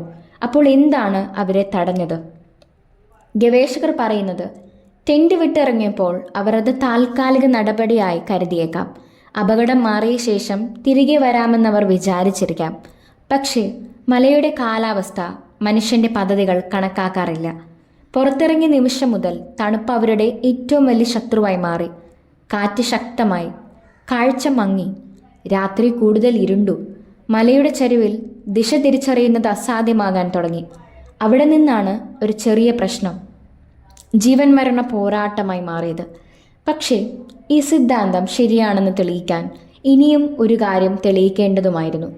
ആ പ്രദേശത്ത് അത്തരം മഞ്ഞുപാളികൾ യഥാർത്ഥത്തിൽ രൂപപ്പെടുമോ? ആ ചോദ്യം വർഷങ്ങൾക്ക് ശേഷം ലോകത്തിലെ പ്രമുഖ ശാസ്ത്രജ്ഞരെ പോലും ഈ കേസിലേക്ക് ആകർഷിച്ചു. അവർ കമ്പ്യൂട്ടറുകളും ഭൗതിക ശാസ്ത്രവും ആധുനിക മോഡലുകളും ഉപയോഗിച്ച് 1959 ആ രാത്രിയെ വീണ്ടും പുനർനിർമ്മിക്കാൻ ശ്രമിച്ചു. അപ്പോൾ ഡയറ്റ്ലോ പാസ് രഹസ്യത്തിന് ചരിത്രത്തിൽ ആദ്യമായി ഒരു ശാസ്ത്രീയ വിശദീകരണം ലഭിക്കാൻ തുടങ്ങി. ഡയറ്റ്ലോ പാസ് ദുരന്തം നടന്നിട്ട് 60 വർഷത്തിലേറെ കഴിഞ്ഞിരുന്നു. പലർക്കും അത് ഒരിക്കലും പരിഹരിക്കപ്പെടാത്ത ഒരു രഹസ്യമായിരുന്നു. പക്ഷേ ശാസ്ത്രലോകം ഇപ്പോഴും അതിൽ താല്പര്യം നഷ്ടപ്പെടുത്തിയിരുന്നില്ല. കാരണം ഒരു ചോദ്യം ഇന്നും ബാക്കിയായിരുന്നു. ആ രാത്രിയിൽ ടെന്റ് ഉപേക്ഷിക്കാൻ അവർക്ക് യഥാർത്ഥത്തിൽ ഒരു കാരണമുണ്ടായിരുന്നോ? അല്ലെങ്കിൽ നമ്മളിപ്പോഴും കാണാതെ പോയ എന്തെങ്കിലുമുണ്ടോ? ഈ ചോദ്യത്തിനുള്ള ഉത്തരം കണ്ടെത്താൻ ഗവേഷകർ പഴയ ഫയലുകൾ മാത്രം പരിശോധിച്ചില്ല. അവർ മറ്റൊരു കാര്യം ചെയ്തു. 1959 ആ രാത്രിയെ വീണ്ടും സൃഷ്ടിക്കാൻ ശ്രമിച്ചു. കാലാവസ്ഥാ രേഖകൾ, മഞ്ഞിന്റെ അളവ്, മലയുടെ ചരിവ്, കാറ്റിന്റെ ദിശ എല്ലാം കമ്പ്യൂട്ടർ മോഡലുകളിൽ ഉൾപ്പെടുത്തി. അവരുടെ ലക്ഷ്യം ലളിതമായിരുന്നു. ആ രാത്രി എന്ത് സംഭവിച്ചിരിക്കാം? ആദ്യ ഫലങ്ങൾ കൗതുകകരമായിരുന്നു. വലിയ മണ്ണിടിച്ചിലുണ്ടായതായി തെളിവൊന്നും ലഭിച്ചില്ല. അത് പല വർഷങ്ങളായി ആളുകൾ വിശ്വസിച്ചിരുന്ന ഒരു സിദ്ധാന്തമായിരുന്നു. പക്ഷേ കമ്പ്യൂട്ടർ മോഡലുകൾ മറ്റൊന്നാണ് കാണിച്ചത്. വലിയ ദുരന്തമല്ല, ചെറിയൊരു മഞ്ഞ് പാളി. മലയുടെ മുകളിലായി അടിഞ്ഞുകൂടിയിരുന്ന മഞ്ഞ് മണിക്കൂറുകൾക്ക് ശേഷം പതുക്കെ താഴേക്ക് നീങ്ങിയിരിക്കാം. ടെന്റ് സ്ഥാപിക്കാൻ അവർ ചരിവിൽ ഒരു ഭാഗം മുറിച്ച് നിരപ്പാക്കിയിരുന്നു. അതന്ന് വലിയ പ്രശ്നമായി തോന്നിയില്ല. പക്ഷേ അതിലൂടെ മഞ്ഞിന്റെ സ്വാഭാവിക സ്ഥിരത മാറിയിരിക്കാം. മണിക്കൂറുകൾ കഴിഞ്ഞപ്പോൾ മുകളിലെ മഞ്ഞ് സമ്മർദ്ദം ചെലുത്താൻ തുടങ്ങി. ആ സമ്മർദ്ദം ടെന്റിന് മുകളിലേക്ക് പതുക്കെ എത്തി. അപ്പോൾ ടെന്റിലുണ്ടായിരുന്നവർക്ക് അപകടം അടുത്തുവെന്ന് തോന്നിയിരിക്കാം. അവർ കാത്തുനിന്നില്ല, ഉടൻ പുറത്തു കടന്നു. ഇതാദ്യമായി ടെന്റ് മുറിച്ചതിന് യുക്തിസഹമായ ഒരു വിശദീകരണം നൽകി. പക്ഷേ ഡയറ്റ്ലോ പാസ് രഹസ്യം ഇതോടെ അവസാനിച്ചില്ല. കാരണം ടെന്റ് വിട്ടിറങ്ങിയത് വിശദീകരിക്കാം, എന്നാൽ 9 പേരും എങ്ങനെ മരിച്ചു എന്നത് ഇപ്പോഴും വ്യക്തമല്ല. ശാസ്ത്രജ്ഞർ പിന്നീട് മറ്റൊരു കാര്യത്തിലേക്ക് ശ്രദ്ധ തിരിച്ചു. ടെന്റിൽ നിന്ന് കാട്ടിലേക്കുള്ള യാത്ര, അവരുടെ തീരുമാനങ്ങൾ, അവരുടെ അവസാന മണിക്കൂറുകൾ. കാരണം യഥാർത്ഥ ദുരന്തം ആരംഭിച്ചത് ടെന്റ് വിട്ടിറങ്ങിയ ശേഷമായിരിക്കാം. അവർ ആദ്യം കാട്ടിലേക്ക് പോയി. അവിടെ ഒരു തീ കത്തിച്ചു. അതായത് അവർ ജീവൻ രക്ഷിക്കാൻ ശ്രമിച്ചു. അവർ കീഴടങ്ങിയിരുന്നില്ല. അവർക്കിപ്പോഴും പ്രതീക്ഷയുണ്ടായിരുന്നു. പക്ഷേ മലയുടെ രാത്രിക്ക് മറ്റൊരു പദ്ധതി ഉണ്ടായിരുന്നു. താപനില തുടർച്ചയായി താഴ്ന്നു. കാറ്റ് ശക്തമായി. ശരീരത്തിലെ ചൂട് പതുക്കെ നഷ്ടപ്പെട്ടു. അവരുടെ ഓരോ തീരുമാനവും കൂടുതൽ അപകടത്തിലേക്ക് നയിച്ചു. ഇവിടെയാണ് ഡയറ്റ്ലോ പാസ് ദുരന്തത്തിന്റെ ഏറ്റവും മനുഷ്യസഹജമായ ഭാഗം ആരംഭിക്കുന്നത്. അത് അമാനുഷിക ശക്തികളുടെ കഥയല്ല. അത് അതിജീവിക്കാൻ അവസാന നിമിഷം വരെ ശ്രമിച്ച 9 മനുഷ്യരുടെ കഥയാണ്. പക്ഷേ അവരുടെ അവസാന മണിക്കൂറുകളിൽ സംഭവിച്ചതെന്തെന്ന് മനസ്സിലാക്കാൻ ഗവേഷകർ ഇപ്പോൾ ഒരു പുതിയ ചോദ്യം ചോദിച്ചു. സംഘം ഒരുമിച്ച് തുടർന്നിരുന്നോ, അല്ലെങ്കിൽ ഒരു ഘട്ടത്തിൽ അവർ വേർപിരിഞ്ഞോ?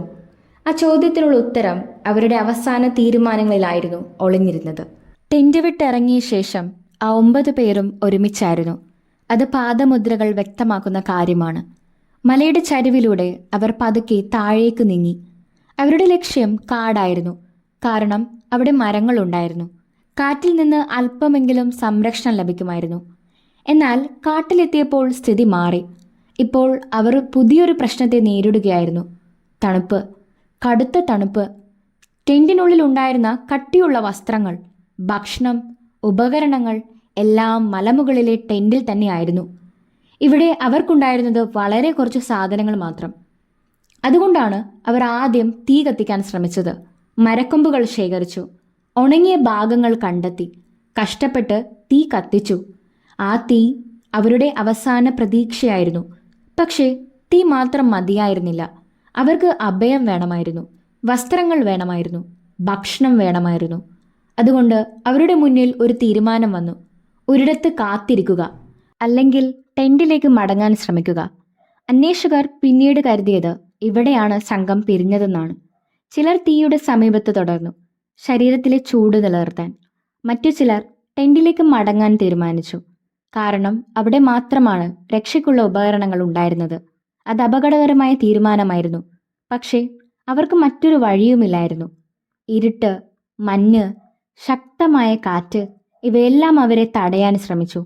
എന്നിട്ടും അവർ മുന്നോട്ട് നടന്നു. മലയുടെ ചരിവിലേക്ക്, ടെന്റ് കിടന്നിരുന്ന ദിശയിലേക്ക്. അവർക്കത് കണ്ടെത്താനായോ? ഇല്ല. ഇന്ന് ലഭ്യമായ തെളിവുകൾ പറയുന്നത് അവർ വഴിമധ്യേ തന്നെ ശക്തി നഷ്ടപ്പെടുത്തിയെന്നാണ്. ഒരു പടി, പിന്നെ മറ്റൊരു പടി. ഓരോ ചുവടിലും ശരീരം കൂടുതൽ തണുത്തു, ശ്വാസം കൂടുതൽ ഭാരമായി. ഒടുവിൽ മനുഷ്യ ശരീരം പ്രകൃതിയോട് തോറ്റു തുടങ്ങി. പക്ഷേ സംഘത്തിലെ എല്ലാവരും ടെന്റിലേക്ക് തിരികെ പോകാൻ ശ്രമിച്ചില്ല. മറ്റൊരു വിഭാഗം വ്യത്യസ്തമായ ഒരു തീരുമാനമെടുത്തു. അവർ ഒരു പുതിയ അഭയം നിർമ്മിക്കാൻ ശ്രമിച്ചു. കാടിന്റെ കൂടുതൽ ആഴത്തിലേക്ക്, കാറ്റിൽ നിന്ന് കൂടുതൽ സുരക്ഷയുള്ള ഒരു സ്ഥലം തേടി. ഇതാണ് പിന്നീട് ഗവേഷകരെ ഏറ്റവും ആകർഷിച്ച കണ്ടെത്തൽ. കാരണം അവരുടെ അവസാന മണിക്കൂറുകളിൽ പോലും അവർ കീഴടങ്ങിയിരുന്നില്ല. അവർ ചിന്തിക്കുകയായിരുന്നു, പദ്ധതിയിടുകയായിരുന്നു, അതിജീവിക്കാൻ ശ്രമിക്കുകയായിരുന്നു. അവരുടെ തീരുമാനങ്ങൾ തെറ്റിപ്പോയിരിക്കാം, പക്ഷേ അവർ പ്രതീക്ഷ ഉപേക്ഷിച്ചിരുന്നില്ല. ആ പ്രതീക്ഷയാണ് അവരെ കാടിന്റെ കൂടുതൽ ആഴങ്ങളിലേക്ക് നയിച്ചത്. അവിടെ മഞ്ഞിടിയിൽ ഒളിഞ്ഞിരുന്ന ഒരു ചെറിയ താഴ്വരയിൽ അവർ അവസാന ശ്രമം ആരംഭിച്ചു. ഒരു താൽക്കാലിക അഭയം, ഒരു ജീവൻ രക്ഷാ പദ്ധതി. പക്ഷേ അവിടെ തന്നെയായിരുന്നു ഡയറ്റ്ലോ പാസ് ദുരന്തത്തിലെ ഏറ്റവും ദുരൂഹമായ പരിക്കുകൾ പിന്നീട് കണ്ടെത്തപ്പെട്ടത്. ആ പരിക്കുകൾ എങ്ങനെ സംഭവിച്ചു? അത് മനസ്സിലാക്കാൻ അവരുടെ അവസാന അഭയ കേന്ദ്രത്തിന്റെ കഥ അറിയേണ്ടതുണ്ട്. കാടിന്റെ അരികിൽ തീ കത്തിച്ചിരുന്ന സ്ഥലത്ത് നിന്ന് ചില 100 മീറ്റർ അകലെ മഞ്ഞിനടിയിൽ ഒരു ചെറിയ താഴ്വരയുണ്ടായിരുന്നു. പുറത്തുനിന്ന് നോക്കുമ്പോൾ അത് സാധാരണ സ്ഥലമായി തോന്നും, പക്ഷേ കാറ്റിൽ നിന്ന് സംരക്ഷണം ലഭിക്കാൻ അത് ഏറ്റവും അനുയോജ്യമായ സ്ഥലങ്ങളിൽ ഒന്നായിരുന്നു. അവിടേക്കാണ് സംഘത്തിലെ അവസാന 4 പേർ പോയതെന്ന് അന്വേഷകർ പിന്നീട് കണ്ടെത്തി. അവർ വെറുതെ നടന്നെത്തിയതല്ല, അവർക്കൊരു പദ്ധതി ഉണ്ടായിരുന്നു, അതിജീവിക്കാനുള്ള പദ്ധതി. മഞ്ഞുകുഴിച്ച് ഒരു താൽക്കാലിക അഭയം നിർമ്മിക്കാൻ അവർ ശ്രമിച്ചു. ഇന്ന് മലകയറ്റ വിദഗ്ധർ പോലും സമ്മതിക്കുന്ന ഒരു കാര്യമാണത്. അവർ പരിഭ്രാന്തരായിരുന്നില്ല, അവർ ചിന്തിക്കുകയായിരുന്നു, അവസ്ഥ വിലയിരുത്തുകയായിരുന്നു, ജീവൻ രക്ഷിക്കാൻ കഴിയുന്ന ഏറ്റവും നല്ല മാർഗം തേടുകയായിരുന്നു.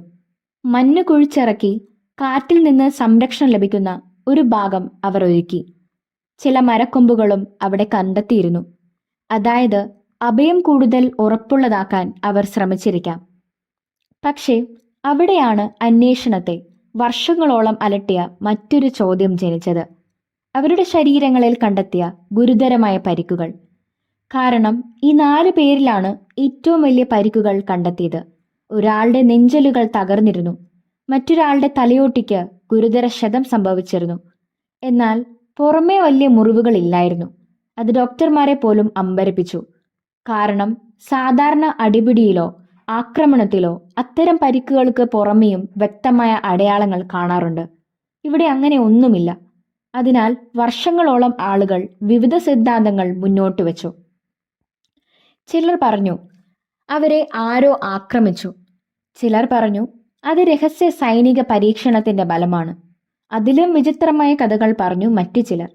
പക്ഷേ പിന്നീട് ചില ഗവേഷകർ ശ്രദ്ധിച്ചത് ആ താഴ്വരയുടെ ഭൂപ്രകൃതിയിലേക്കായിരുന്നു.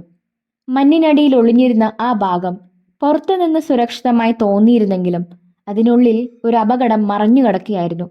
ആഴമുള്ള മഞ്ഞുപാളികൾ, ദുർബലമായ മഞ്ഞുപാലങ്ങൾ, താഴെ ഒഴുകുന്ന ചെറിയ ജലധാരകൾ. രാത്രിയുടെ ഇരുട്ടിൽ അവ തിരിച്ചറിയുക പ്രായോഗികമായി അസാധ്യമായിരുന്നു. ഒരാൾ തെറ്റായ സ്ഥലത്ത് കാൽ വെച്ചാൽ മഞ്ഞുപാളി പെട്ടെന്ന് തകരാം, നിരവധി അടി താഴേക്ക് വീഴാം. അത്തരമൊരു വീഴ്ച ഗുരുതരമായ അകത്തെ പരിക്കുകൾ ഉണ്ടാക്കാൻ കഴിയും, പക്ഷേ പുറമേ വലിയ മുറിവുകൾ ഉണ്ടാക്കണമെന്നില്ല. ഈ വിശദീകരണം കേട്ടപ്പോൾ പല ഗവേഷകരും ആദ്യമായി നിശബ്ദരായി. കാരണം ഇത് പല ചോദ്യങ്ങൾക്കും യുക്തിസഹമായ മറുപടി നൽകുന്നുണ്ടായിരുന്നു. ഒരുപക്ഷെ ആ അവസാന 4 പേർ അഭയം നിർമ്മിക്കുന്നതിനിടെയോ അല്ലെങ്കിൽ അതിനുള്ളിൽ പ്രവേശിക്കാൻ ശ്രമിക്കുന്നതിനിടെയോ മഞ്ഞുപാളി തകർന്ന ഭാഗത്തേക്ക് വീണിരിക്കാം. അങ്ങനെ സംഭവിച്ചാൽ ഗുരുതരമായ പരിക്കുകൾ ഉണ്ടാകും, ചലിക്കാൻ കഴിയാതെ വരും, അത്യന്തം തണുപ്പിൽ രക്ഷപ്പെടാനുള്ള സാധ്യതയും ഇല്ലാതാകും. പക്ഷേ ഇവിടെയും ഒരു ചോദ്യം ബാക്കിയായിരുന്നു. ആ 4 പേരിൽ ചിലർ മറ്റുള്ളവരുടെ വസ്ത്രങ്ങൾ ധരിച്ചിരുന്നതായി കണ്ടെത്തി. അതെന്തുകൊണ്ടായിരുന്നു? അത് വെറും യാദൃശ്ചിക സംഭവമല്ലായിരുന്നു. അത് അവരുടെ അവസാന മണിക്കൂറുകളിൽ നടന്ന ഒരു അതിജീവന ശ്രമത്തിന്റെ തെളിവായിരുന്നു. മരണത്തിന്റെ നിഴൽ അടുത്തു വരുമ്പോഴും അവർ പരസ്പരം രക്ഷിക്കാൻ ശ്രമിച്ചിരുന്നു. അതാണ് ഈ കഥയിലെ ഏറ്റവും മനുഷ്യസഹജമായ ഭാഗം. അത് മനസ്സിലാക്കാൻ അവരുടെ അവസാന തീരുമാനങ്ങളിലേക്ക് കൂടി നോക്കേണ്ടതുണ്ട്. ഡയറ്റ്ലോ പാസ് ദുരന്തത്തിലെ ഏറ്റവും ഹൃദയസ്പർശിയായ കണ്ടെത്തലുകളിൽ ഒന്നായിരുന്നു വസ്ത്രങ്ങൾ. അത് കേൾക്കുമ്പോൾ സാധാരണ കാര്യമാണെന്ന് തോന്നാം, പക്ഷേ അന്വേഷകർ മൃതദേഹങ്ങൾ പരിശോധിച്ചപ്പോൾ ഒരു വിചിത്ര കാര്യം അവർ ശ്രദ്ധിച്ചു. ചിലർ സ്വന്തം വസ്ത്രങ്ങൾ മാത്രം ധരിച്ചിരുന്നില്ല, മറ്റുള്ളവരുടെ വസ്ത്രങ്ങളും ധരിച്ചിരുന്നു. ഒരു ജാക്കറ്റിന്റെ ഭാഗം മറ്റൊരാളുടെ ശരീരത്തിൽ, ഒരു സ്വെറ്റർ മറ്റൊരാളുടെ മേൽ, ചില സോക്സുകൾ പോലും മറ്റൊരാളിൽ നിന്ന് എടുത്തവയായിരുന്നു. ആദ്യമൊക്കെ ഇത് ആശയക്കുഴപ്പം സൃഷ്ടിച്ചു, പക്ഷേ പിന്നീട് അതിന്റെ അർത്ഥം വ്യക്തമായി. ഇത് കൊള്ളയടിയല്ല, ഇത് അതിജീവനത്തിനായുള്ള അവസാന ശ്രമമായിരുന്നു. കാരണം കടുത്ത തണുപ്പിൽ മനുഷ്യ ശരീരം മരിച്ചു കഴിഞ്ഞാൽ അതിലെ വസ്ത്രങ്ങൾ ഇപ്പോഴും ചൂട് സംരക്ഷിക്കും. ജീവനോടെയുള്ളവർ ആ വസ്ത്രങ്ങൾ ഉപയോഗിച്ച് സ്വയം രക്ഷിക്കാൻ ശ്രമിക്കും. ഇത് മലകയറ്റത്തിലെ ഒരു പരിചിതമായ അതിജീവന രീതിയാണ്. അതിനർത്ഥം അവരുടെ അവസാന മണിക്കൂറുകളിൽ അവർ പരസ്പരം ഉപേക്ഷിച്ചിരുന്നില്ല, മറിച്ച് ജീവിച്ചിരിക്കുന്നവരെ രക്ഷിക്കാൻ ശ്രമിക്കുകയായിരുന്നു. ഒരാൾ മരിച്ചപ്പോൾ അവന്റെ വസ്ത്രങ്ങൾ മറ്റൊരാൾ ധരിച്ചു. അയാൾ മരിച്ചപ്പോൾ അവന്റെ വസ്ത്രങ്ങൾ മറ്റൊരാൾക്ക് ലഭിച്ചു. അങ്ങനെ ജീവൻ കുറച്ചുകൂടി നീട്ടാൻ അവർ ശ്രമിച്ചു. ഇതൊരു പ്രധാന കാര്യം വ്യക്തമാക്കുന്നു. ആ രാത്രിയിൽ അവർക്കിടയിൽ സംഘർഷമൊന്നും ഉണ്ടായിരുന്നില്ല, അടിപിടിയില്ല, പരസ്പര ആക്രമണമില്ല. അവർ അവസാന നിമിഷം വരെ ഒരു സംഘമായിരുന്നു, ഒരു കുടുംബം പോലെ, ഒരു ലക്ഷ്യത്തോടെ പോരാടുന്ന കൂട്ടം. പക്ഷേ പ്രകൃതി വളരെ ശക്തമായ എതിരാളിയായിരുന്നു. താപനില വീണ്ടും താഴ്ന്നു, കാറ്റ് ശക്തമായി, ശരീരത്തിലെ ഊർജം കുറഞ്ഞു. ഓരോ മിനിറ്റും അതിജീവന സാധ്യത കുറയുകയായിരുന്നു. എങ്കിലും അവർ പ്രതീക്ഷ കൈവിട്ടില്ല. ചില ഗവേഷകർ വിശ്വസിക്കുന്നത് അവസാന 4 പേർ അഭയം നിർമ്മിച്ചുകൊണ്ടിരിക്കുമ്പോഴും രക്ഷാപ്രവർത്തകർ വരുമെന്ന് പ്രതീക്ഷിച്ചിരുന്നുവെന്നാണ്. കാരണം അവരുടെ പ്രവർത്തനങ്ങളിൽ ഇപ്പോഴും ഒരു ക്രമമുണ്ടായിരുന്നു. അവർ യുക്തിപരമായി ചിന്തിക്കുകയായിരുന്നു. പക്ഷേ രാത്രി നീണ്ടുപോയി, രക്ഷാപ്രവർത്തകർ എത്തിയില്ല, തണുപ്പ് തുടർന്നു. അപ്പോൾ മനുഷ്യ ശരീരം ഒരു പ്രത്യേക അവസ്ഥയിലേക്ക് കടക്കും. ആദ്യമായി വിരലുകൾ മരവിക്കും, പിന്നീട് കൈകൾക്ക് ശക്തി കുറയും, ശേഷം തീരുമാനങ്ങൾ എടുക്കാനുള്ള കഴിവും ബാധിക്കും. ചിന്തകൾ മങ്ങിത്തുടങ്ങും, ഓർമ്മകൾ പോലും വ്യക്തത നഷ്ടപ്പെടും. അവസാനം ശരീരം പതുക്കെ ഉറക്കത്തിലേക്ക് വഴുതി വീഴും. പക്ഷേ അത് സാധാരണ ഉറക്കമല്ല, തണുപ്പിന്റെ അവസാന ഉറക്കം. ഒരുപക്ഷെ ആ അവസാന മണിക്കൂറുകളിൽ അവർ സ്വന്തം വീടുകളെക്കുറിച്ച് ചിന്തിച്ചിരിക്കാം, കുടുംബത്തെക്കുറിച്ച്, സുഹൃത്തുക്കളെക്കുറിച്ച്, അല്ലെങ്കിൽ രാവിലെ സൂര്യൻ ഉദിക്കുമ്പോൾ എല്ലാം ശരിയാകുമെന്ന പ്രതീക്ഷയെക്കുറിച്ച്. ആർക്കും അറിയില്ല. പക്ഷേ ഒരു കാര്യം ഉറപ്പുണ്ട്, അവർ അവസാന നിമിഷം വരെ പോരാടി, ജീവിക്കാൻ, പരസ്പരം രക്ഷിക്കാൻ. അതാണ് ഈ ദുരന്തത്തിന്റെ ഏറ്റവും വലിയ സത്യം. പക്ഷേ വർഷങ്ങൾക്ക് ശേഷം ഒരു പുതിയ ചോദ്യം ഉയർന്നു. അവരെടുത്ത തീരുമാനങ്ങൾ അന്ന് ലഭ്യമായ അറിവിന്റെ അടിസ്ഥാനത്തിൽ ശരിയായിരുന്നോ? അല്ലെങ്കിൽ ആധുനിക മലകയറ്റ വിദഗ്ധർ ഇന്ന് വേറൊരു വഴി തിരഞ്ഞെടുക്കുമായിരുന്നു? ആ ചോദ്യമാണ് ഡയറ്റ്ലോ പാസ് ദുരന്തത്തെ വീണ്ടും ശാസ്ത്രീയമായി പരിശോധിക്കാൻ കാരണമായത്. ഡയറ്റ്ലോ പാസ് ദുരന്തം നടന്നപ്പോൾ 1959 ആയിരുന്നു. അന്ന് മലകയറ്റ പരിശീലനവും അതിജീവന സാങ്കേതിക വിദ്യയും ഇന്നത്തെ നിലവാരത്തിൽ എത്തിയിരുന്നില്ല. പക്ഷേ ഇന്ന് അനുഭവസമ്പന്നരായ മലകയറ്റ വിദഗ്ധർ ഈ കേസ് പഠിക്കുമ്പോൾ ഒരു ചോദ്യം ചോദിക്കുന്നു: അതേ സാഹചര്യത്തിൽ നമ്മളായിരുന്നുവെങ്കിൽ എന്ത് ചെയ്യുമായിരുന്നു? ഈ ചോദ്യം വളരെ പ്രധാനപ്പെട്ടതാണ്. കാരണം ഇത് കുറ്റക്കാരെ കണ്ടെത്താനുള്ള അന്വേഷണമല്ല, മനുഷ്യർ എങ്ങനെ തീരുമാനങ്ങൾ എടുക്കുന്നു എന്ന അന്വേഷണമാണ്. വിദഗ്ധരുടെ അഭിപ്രായത്തിൽ ടെന്റിനുള്ളിൽ അപകട സാധ്യത അനുഭവപ്പെട്ടാൽ ഉടൻ പുറത്തു കടക്കുക എന്നത് തെറ്റായ തീരുമാനമല്ല, അത് ശരിയായ പ്രതികരണമായിരിക്കാം. കാരണം അപകടം യഥാർത്ഥമാണോ അല്ലയോ എന്ന് അറിയാൻ കഴിയില്ല. ജീവൻ രക്ഷിക്കുകയാണ് ആദ്യം. പക്ഷേ ടെന്റ് വിട്ട് ഇറങ്ങിയതിന് ശേഷം സ്ഥിതി മാറുന്നു.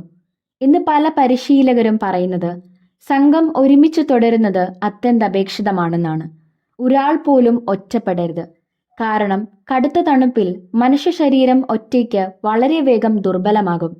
സംഘമായി നിൽക്കുമ്പോൾ അതിജീവന സാധ്യത വർദ്ധിക്കും. ഡയറ്റ്ലോ സംഘവും ആദ്യഘട്ടത്തിൽ ഇത് പാലിച്ചിരുന്നു. അവർ ഒരുമിച്ചാണ് താഴേക്ക് പോയത്. പക്ഷേ പിന്നീട് അവർ വ്യത്യസ്ത ജോലികൾ ഏറ്റെടുത്തു. ചിലർ തീയുടെ സമീപം, ചിലർ അഭയം നിർമ്മിക്കാൻ, ചിലർ ടെന്റിലേക്ക് മടങ്ങി. ഇത് യുക്തിസഹമായ തീരുമാനമായിരുന്നു. ചില വിദഗ്ധർ പറയുന്നു, അതെ, അന്ന് ലഭ്യമായ വിവരങ്ങളുടെ അടിസ്ഥാനത്തിൽ അവർക്കത് ശരിയായ മാർഗമായി തോന്നിയിരിക്കാം. പക്ഷേ അവരുടെ ഏറ്റവും വലിയ ശത്രു തണുപ്പല്ലായിരുന്നു, സമയമായിരുന്നു. ഓരോ മിനിറ്റും അവരുടെ ശരീരത്തിലെ ചൂട് കുറച്ചുകൊണ്ടിരുന്നു, ഊർജം നഷ്ടപ്പെടുത്തിക്കൊണ്ടിരുന്നു. അവർക്കറിയാതെ അവരുടെ ശരീരം പതുക്കെ പരാജയപ്പെടുകയായിരുന്നു. ഇന്നത്തെ വിദഗ്ധർ പറയുന്നത് ആ സാഹചര്യത്തിൽ ഏറ്റവും വലിയ ലക്ഷ്യം ടെന്റിലേക്കോ സുരക്ഷിതമായ അഭയത്തിലേക്കോ എത്രയും വേഗം എത്തുക എന്നതാണ്. പക്ഷേ ഡയറ്റ്ലോ സംഘത്തിന് അത് സാധിച്ചില്ല. കാരണം അവരുടെ മുന്നിൽ ഇരുട്ടുണ്ടായിരുന്നു, മഞ്ഞുണ്ടായിരുന്നു, കാറ്റുണ്ടായിരുന്നു. അതിലും പ്രധാനമായി അവർക്കറിയാത്ത ഒരു ഭീഷണിയുടെ ഓർമ്മയുണ്ടായിരുന്നു. അവരെ ടെന്റിൽ നിന്ന് പുറത്തേക്ക് കൊണ്ടുവന്ന ആ ഭീഷണി, അത് യഥാർത്ഥമായിരുന്നോ അല്ലെങ്കിൽ ഒരു തെറ്റായ വിലയിരുത്തലായിരുന്നോ? ആർക്കും ഉറപ്പില്ല. പക്ഷേ ഇന്ന് ഗവേഷകർ ഒരു കാര്യത്തിൽ ഏകാഭിപ്രായത്തിലാണ്. ആ രാത്രി നടന്നത് ഒരൊറ്റ ദുരന്തമല്ല, ചെറിയ തീരുമാനങ്ങളുടെ ഒരു ശൃംഖലയായിരുന്നു. ഓരോ തീരുമാനവും അടുത്ത തീരുമാനത്തെ സ്വാധീനിച്ചു. ടെന്റിൽ വിട്ടിറങ്ങി കാട്ടിലേക്ക് നീങ്ങൽ, തീ കത്തിക്കൽ, സംഘം വിഭജിക്കൽ, അഭയം നിർമ്മിക്കൽ, ടെന്റിലേക്ക് മടങ്ങാൻ ശ്രമിക്കൽ, ഇവയെല്ലാം ഒരുമിച്ച് ചേർന്നപ്പോൾ അവസാനം ഒരു വലിയ ദുരന്തമായി മാറി. പക്ഷേ ഈ കേസിനെ ലോകം ഇന്നും മറക്കാത്തത് മരണങ്ങൾ കൊണ്ട് മാത്രമല്ല. കാരണം ഈ കേസിൽ ഇപ്പോഴും ചില ചോദ്യങ്ങൾ ബാക്കിയുണ്ട്, ചില ചെറിയ വിശദാംശങ്ങൾ, ചില പൊരുത്തക്കേടുകൾ, ചില ഉത്തരമില്ലാത്ത രഹസ്യങ്ങൾ. അവയാണ് ഡയറ്റ്ലോ പാസ് ഇന്നും ജീവിച്ചിരിക്കുന്നതിൻ്റെ കാരണം. അടുത്ത വർഷങ്ങളിൽ ഗവൺമെന്റും ശാസ്ത്രജ്ഞരും ഈ കേസ് വീണ്ടും തുറക്കാൻ തീരുമാനിച്ചു. കാരണം 60 വർഷങ്ങൾക്ക് ശേഷവും ലോകം ഒരേ ചോദ്യം ചോദിക്കുകയായിരുന്നു: ആ രാത്രിയിൽ യഥാർത്ഥത്തിൽ എന്താണ് സംഭവിച്ചത്? അതിനുള്ള ഉത്തരം കണ്ടെത്താൻ അന്വേഷണം വീണ്ടും ആരംഭിക്കാനിരിക്കുകയായിരുന്നു. സോവിയറ്റ് യൂണിയൻ പോലും ചരിത്രമായി. പുതിയ തലമുറകൾ വന്നു. പക്ഷേ ഡയറ്റ്ലോ പാസ് എന്ന പേര് ഇപ്പോഴും ആളുകളെ ചിന്തിപ്പിച്ചു. കാരണം ഓരോ വർഷവും പുതിയ സിദ്ധാന്തങ്ങൾ ഉയർന്നു. അമാനുഷിക ശക്തികൾ, രഹസ്യ ആയുധ പരീക്ഷണങ്ങൾ, അജ്ഞാത പ്രകാശഗോളങ്ങൾ, സൈനിക രഹസ്യങ്ങൾ. അങ്ങനെ കഥ കൂടുതൽ സങ്കീർണമായി. പക്ഷേ 2019 ഒരു വലിയ മാറ്റം സംഭവിച്ചു. റഷ്യൻ അധികാരികൾ ഈ കേസ് വീണ്ടും പരിശോധിക്കുമെന്ന് പ്രഖ്യാപിച്ചു. 60 വർഷങ്ങൾക്ക് ശേഷം അത് ലോകമെമ്പാടുമുള്ള ഗവേഷകരുടെ ശ്രദ്ധ പിടിച്ചുപറ്റി. കാരണം ഇത് വെറും പഴയ ഫയലുകൾ തുറക്കലല്ലായിരുന്നു. ആധുനിക ശാസ്ത്രത്തിന്റെ സഹായത്തോടെ സംഭവത്തെ വീണ്ടും വിലയിരുത്താനുള്ള ശ്രമമായിരുന്നു. അന്വേഷകർ ആദ്യം ചെയ്തത് എല്ലാ ജനപ്രിയ സിദ്ധാന്തങ്ങളും പരിശോധിക്കുകയായിരുന്നു. അവർ പല കഥകളും വേഗത്തിൽ തള്ളിക്കളഞ്ഞു. അമാനുഷിക ശക്തികൾക്ക് തെളിവില്ല, അന്യഗ്രഹ ജീവികൾക്ക് തെളിവില്ല, ഗൂഢാലോചനകൾക്ക് തെളിവില്ല. ശേഷം അവർ ശ്രദ്ധ കേന്ദ്രീകരിച്ചത് 3 സാധ്യതകളിലേക്കാണ്: മഞ്ഞ്, കാറ്റ്, ഭൂപ്രകൃതി. കാരണം ഈ 3ഉം ആ രാത്രിയിൽ അവിടെ ഉണ്ടായിരുന്നു. അവ തെളിയിക്കാൻ കഴിയുന്ന കാര്യങ്ങളുമായിരുന്നു. പഴയ ഭൂപടങ്ങൾ വീണ്ടും പഠിച്ചു. കാലാവസ്ഥ രേഖകൾ വീണ്ടും പരിശോധിച്ചു. മലയുടെ ചരിവുകൾ അളന്നു. ഉപഗ്രഹ വിവരങ്ങൾ വരെ ഉപയോഗിച്ചു. ഒരു കാര്യം അന്വേഷണ സംഘത്തെ പ്രത്യേകിച്ച് ആകർഷിച്ചു. 1959 അന്വേഷണത്തിൽ ചില സാങ്കേതിക പരിമിതികളുണ്ടായിരുന്നു. പക്ഷേ 2019 കമ്പ്യൂട്ടർ മോഡലുകൾ ഉപയോഗിച്ച് അതേ രാത്രി വീണ്ടും പുനർനിർമ്മിക്കാൻ കഴിഞ്ഞു. അത് ആദ്യമായിരുന്നു. ആധുനിക ശാസ്ത്രം ഡയറ്റ്ലോ പാസ് കേസിലേക്ക് നേരിട്ട് കടന്നുവന്ന നിമിഷം. പക്ഷേ ഒരു പ്രശ്നം ഇപ്പോഴും നിലനിന്നിരുന്നു. ടെന്റ് ഉപേക്ഷിക്കാൻ കാരണമായത് എന്ത്? അത് മനസ്സിലാക്കാതെ മറ്റൊരു ഉത്തരവും പൂർണ്ണമാകില്ല. അതിനാൽ ഗവേഷകർ അടുത്തതായി ശ്രദ്ധിച്ചത് മഞ്ഞിന്റെ സ്വഭാവത്തിലേക്കായിരുന്നു. വലിയ മഞ്ഞിടിച്ചിൽ നടന്നിട്ടില്ലെന്ന് അവർ കരുതി. പക്ഷേ ചെറിയ മഞ്ഞുപാളികൾ, അവ അപകടകരമായിരിക്കുമോ? അവിടെ നിന്നാണ് ഡയറ്റ്ലോ പാസ് രഹസ്യത്തിലെ ഏറ്റവും ശക്തമായ ആധുനിക സിദ്ധാന്തം ജനിച്ചത്: മഞ്ഞിന്റെ നിശബ്ദ നീക്കം. കണ്ണുകൾ കൊണ്ട് കാണാൻ പ്രയാസമുള്ള, പക്ഷേ ജീവൻ നഷ്ടപ്പെടുത്താൻ കഴിയുന്ന ഒരു പ്രകൃതി പ്രതിഭാസം. ആ സിദ്ധാന്തം പതിറ്റാണ്ടുകളായി നിലനിന്നിരുന്ന പല ചോദ്യങ്ങൾക്കും ഉത്തരം നൽകാൻ പോവുകയായിരുന്നു. ഡയറ്റ്ലോ പാസ് രഹസ്യം അന്വേഷിച്ച ശാസ്ത്രജ്ഞർ ഒരു കാര്യം മനസ്സിലാക്കി: ഈ കേസിന്റെ ഉത്തരം വലിയ സ്ഫോടനങ്ങളിലോ ഗൂഢാലോചനകളിലോ ഒളിഞ്ഞിരിക്കണമെന്നില്ല. ഒരുപക്ഷെ ഉത്തരം മഞ്ഞിനുള്ളിൽ തന്നെ ആയിരിക്കാം. പക്ഷേ ഇവിടെ ഒരു പ്രശ്നമുണ്ടായിരുന്നു. 1959 രക്ഷാപ്രവർത്തകർ വലിയ മഞ്ഞിടിച്ചിലിന്റെ തെളിവുകൾ കണ്ടെത്തിയിരുന്നില്ല. അതിനാൽ വർഷങ്ങളോളം മഞ്ഞിടിച്ചിൽ സിദ്ധാന്തം പലരും തള്ളിക്കളഞ്ഞു. എന്നാൽ 2020 ചില ഗവേഷകർ ഒരു പുതിയ ചോദ്യം ചോദിച്ചു: വലിയ മഞ്ഞിടിച്ചിൽ നടന്നില്ലെങ്കിൽ ചെറിയൊരു മഞ്ഞുപാളി നീങ്ങിയിരിക്കാമോ? ഈ ചോദ്യം വളരെ പ്രധാനപ്പെട്ടതായിരുന്നു. കാരണം വലിയ ദുരന്തങ്ങൾ മാത്രമല്ല, ചെറിയ പ്രകൃതി മാറ്റങ്ങളും മനുഷ്യജീവിതത്തെ ബാധിക്കും. അവർ കമ്പ്യൂട്ടർ മോഡലുകൾ ഉപയോഗിച്ച് ആ രാത്രിയിലെ സാഹചര്യങ്ങൾ വീണ്ടും സൃഷ്ടിച്ചു. മലയുടെ ചരിവ്, മഞ്ഞിന്റെ കനം, കാറ്റിന്റെ ശക്തി എല്ലാം കണക്കിലെടുത്തു. അപ്പോൾ അവർ ഒരു സാധ്യത കണ്ടെത്തി. ടെന്റ് സ്ഥാപിക്കുമ്പോൾ സംഘം ചരിവിലെ മഞ്ഞ് അല്പം മുറിച്ചു നിരപ്പാക്കിയിരുന്നു. അത് അന്നൊരു സാധാരണ നടപടിയായിരുന്നു. പക്ഷേ ആ ചെറിയ മാറ്റം മുകളിലെ മഞ്ഞുപാളിയുടെ സ്ഥിരതയെ ബാധിച്ചിരിക്കാം. മണിക്കൂറുകൾ കഴിഞ്ഞപ്പോൾ മഞ്ഞ് പതുക്കി നീങ്ങാൻ തുടങ്ങി. അത് വലിയ ശബ്ദമുണ്ടാക്കിയില്ല, വലിയ ദുരന്തം സൃഷ്ടിച്ചില്ല. പക്ഷേ ടെന്റിലുള്ളവർക്ക് അപകടം തോന്നാൻ മതിയായിരുന്നു. ഒരു നിമിഷം ചിന്തിക്കൂ. രാത്രി, പുറത്ത് കൊടും തണുപ്പ്, അകത്ത് എല്ലാവരും വിശ്രമിക്കുന്നു. പെട്ടെന്ന് ടെന്റിന്റെ ഒരു ഭാഗത്ത് സമ്മർദ്ദം അനുഭവപ്പെടുന്നു. മഞ്ഞകത്തേക്ക് തള്ളുന്നത് പോലെ തോന്നുന്നു. അപ്പോൾ നിങ്ങൾ എന്ത് ചെയ്യും? അവരും അത് തന്നെ ചെയ്തു. ഉടൻ പുറത്തു കടന്നു. ജീവൻ രക്ഷിക്കാനുള്ള തീരുമാനം. ഇതാദ്യമായി ടെന്റ് ഉപേക്ഷിച്ചതിന് യുക്തിസഹമായ ഒരു വിശദീകരണം നൽകി. പക്ഷേ അതൊരു പുതിയ ചോദ്യവും സൃഷ്ടിച്ചു. ടെന്റ് വിട്ടിറങ്ങിയ ശേഷം അവരെന്തുകൊണ്ട് തിരികെ വന്നില്ല? കാരണം അപകടം മാറിയെന്ന് മനസ്സിലായിരുന്നെങ്കിൽ അവർക്ക് തിരിച്ചു പോകാമായിരുന്നു. പക്ഷേ ആ രാത്രി സാഹചര്യങ്ങൾ അതിനെ അനുവദിച്ചില്ല. കാറ്റ് ശക്തമായി, ദൃശ്യപരത കുറഞ്ഞു, താപനില താഴ്ന്നു, മലയുടെ ചരിവ് ഇരുട്ടിൽ അപ്രത്യക്ഷമായി. അവർ ടെന്റിന്റെ സ്ഥാനം നഷ്ടപ്പെടുത്തിയിരിക്കാം. ഇന്ന് പല വിദഗ്ധരും വിശ്വസിക്കുന്നത് അതാണ് ദുരന്തത്തിന് നിർണായക നിമിഷമെന്ന്. ടെന്റ് വിട്ട് ഇറങ്ങിയതല്ല, ടെന്റിലേക്ക് തിരികെ എത്താൻ കഴിയാതിരുന്നത്. അവിടെയാണ് അതിജീവന സാധ്യതകൾ പതുക്കെ അവസാനിക്കാൻ തുടങ്ങിയത്. പക്ഷേ ഈ പുതിയ സിദ്ധാന്തം പോലും എല്ലാ ചോദ്യങ്ങൾക്കും ഉത്തരം നൽകിയില്ല. കാരണം ഡയറ്റ്ലോ പാസ് കേസിൽ ഇപ്പോഴും ചില വിചിത്ര കഥകൾ ബാക്കിയായിരുന്നു. ചില ചെറിയ പൊരുത്തക്കേടുകൾ, ചില അജ്ഞാത നിമിഷങ്ങൾ, ചില തീരുമാനങ്ങൾ. അവ ഇന്നും ഗവേഷകരെ ചിന്തിപ്പിക്കുന്നു. അവയാണ് ഈ കേസിനെ ഒരു സാധാരണ അപകടത്തിൽ നിന്ന് വേറിട്ട് നിർത്തുന്നത്.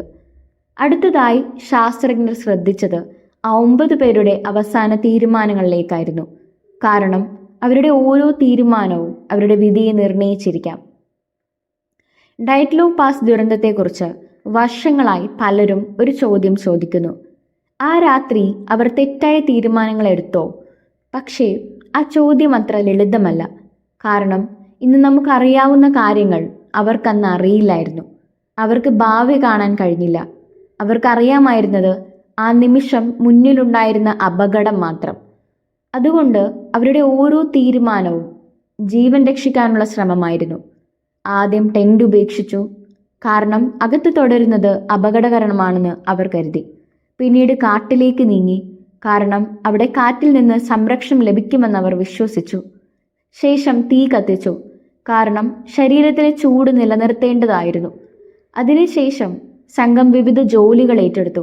ചിലർ മരക്കൊമ്പുകൾ ശേഖരിച്ചു, ചിലർ അഭയം നിർമ്മിക്കാൻ ശ്രമിച്ചു, ചിലർ ടെന്റിലേക്ക് തിരികെ പോകാനുള്ള സാധ്യത പരിശോധിച്ചു. ഇതെല്ലാം കേൾക്കുമ്പോൾ അവർ പരിഭ്രാന്തരായി പ്രവർത്തിച്ചില്ലെന്ന് മനസ്സിലാകും.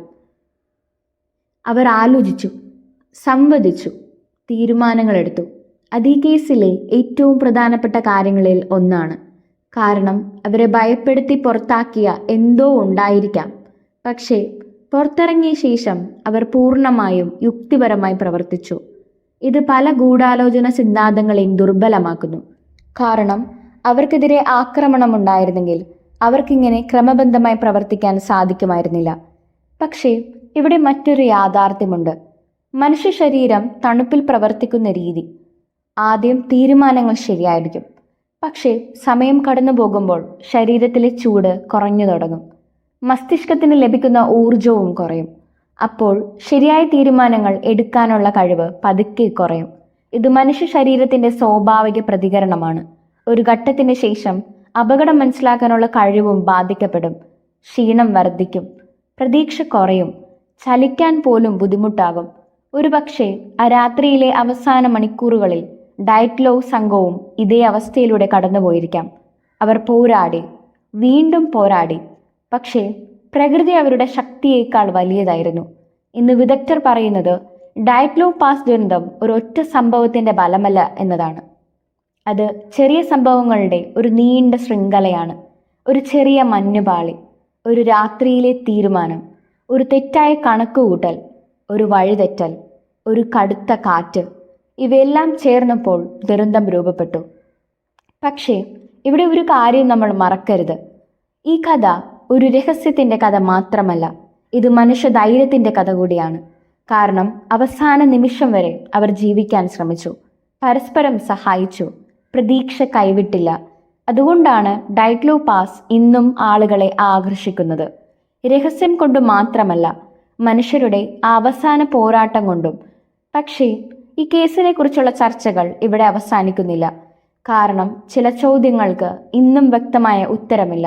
അവയാണ് ഡയറ്റ്ലോവ് പാസ് രഹസ്യത്തിന്റെ അവസാന അധ്യായത്തിലേക്ക് നമ്മെ നയിക്കുന്നത്. ഡയറ്റ്ലോവ് പാസ് ദുരന്തത്തെക്കുറിച്ച് ഇന്ന് നമുക്ക് 1959 കൂടുതൽ കാര്യങ്ങൾ അറിയാം.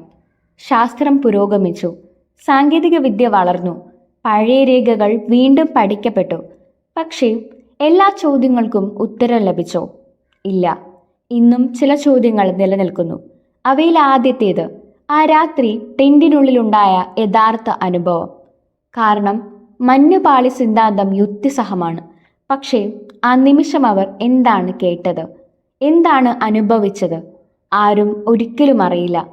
അടുത്ത ചോദ്യം, ടെന്റിൽ നിന്ന് ഇറങ്ങിയ ശേഷം അവർ പരസ്പരം എന്താണ് സംസാരിച്ചത്? ആരാണ് ആദ്യം കാട്ടിലേക്ക് പോകണമെന്ന് നിർദ്ദേശിച്ചത്? ആരാണ് ടെന്റിലേക്ക് തിരികെ പോകാൻ തീരുമാനിച്ചത്? ആ സംഭാഷണങ്ങൾ മഞ്ഞിൽ എന്നേക്കുമായി നഷ്ടപ്പെട്ടു. മറ്റൊരു ചോദ്യം, അവർക്ക് ടെന്റ് വീണ്ടും കണ്ടെത്താനാകാതിരുന്നത് എന്തുകൊണ്ട്? ദൂരം വളരെ കൂടുതലായിരുന്നില്ല. പക്ഷേ രാത്രി, കൊടുങ്കാറ്റ്, തണുപ്പ്, ക്ഷീണം ഇവ ഒരുമിച്ചപ്പോൾ പരിചയസമ്പന്നരായ മലകയറ്റക്കാരെ പോലും തെറ്റിദ്ധരിപ്പിച്ചിരിക്കാം. അതാണ് ശാസ്ത്രജ്ഞരുടെ അഭിപ്രായം. പക്ഷേ ഇതൊരിക്കലും പൂർണ്ണമായി തെളിയിക്കാൻ കഴിയില്ല. കാരണം അവിടെ ജീവനോടെ തിരിച്ചെത്തിയ സാക്ഷികളില്ല. ഡയറ്റ്ലോവ് പാസ് കേസിന്റെ ഏറ്റവും വലിയ വെല്ലുവിളി അതാണ്. ഓരോ ഉത്തരത്തിന്റെയും അവസാനം വീണ്ടും ഒരു ചോദ്യം കാത്തിരിക്കുന്നു. ഇതുകൊണ്ടാണ് 60 വർഷങ്ങൾക്ക് ശേഷവും ലോകം ഈ കേസ് മറക്കാത്തത്.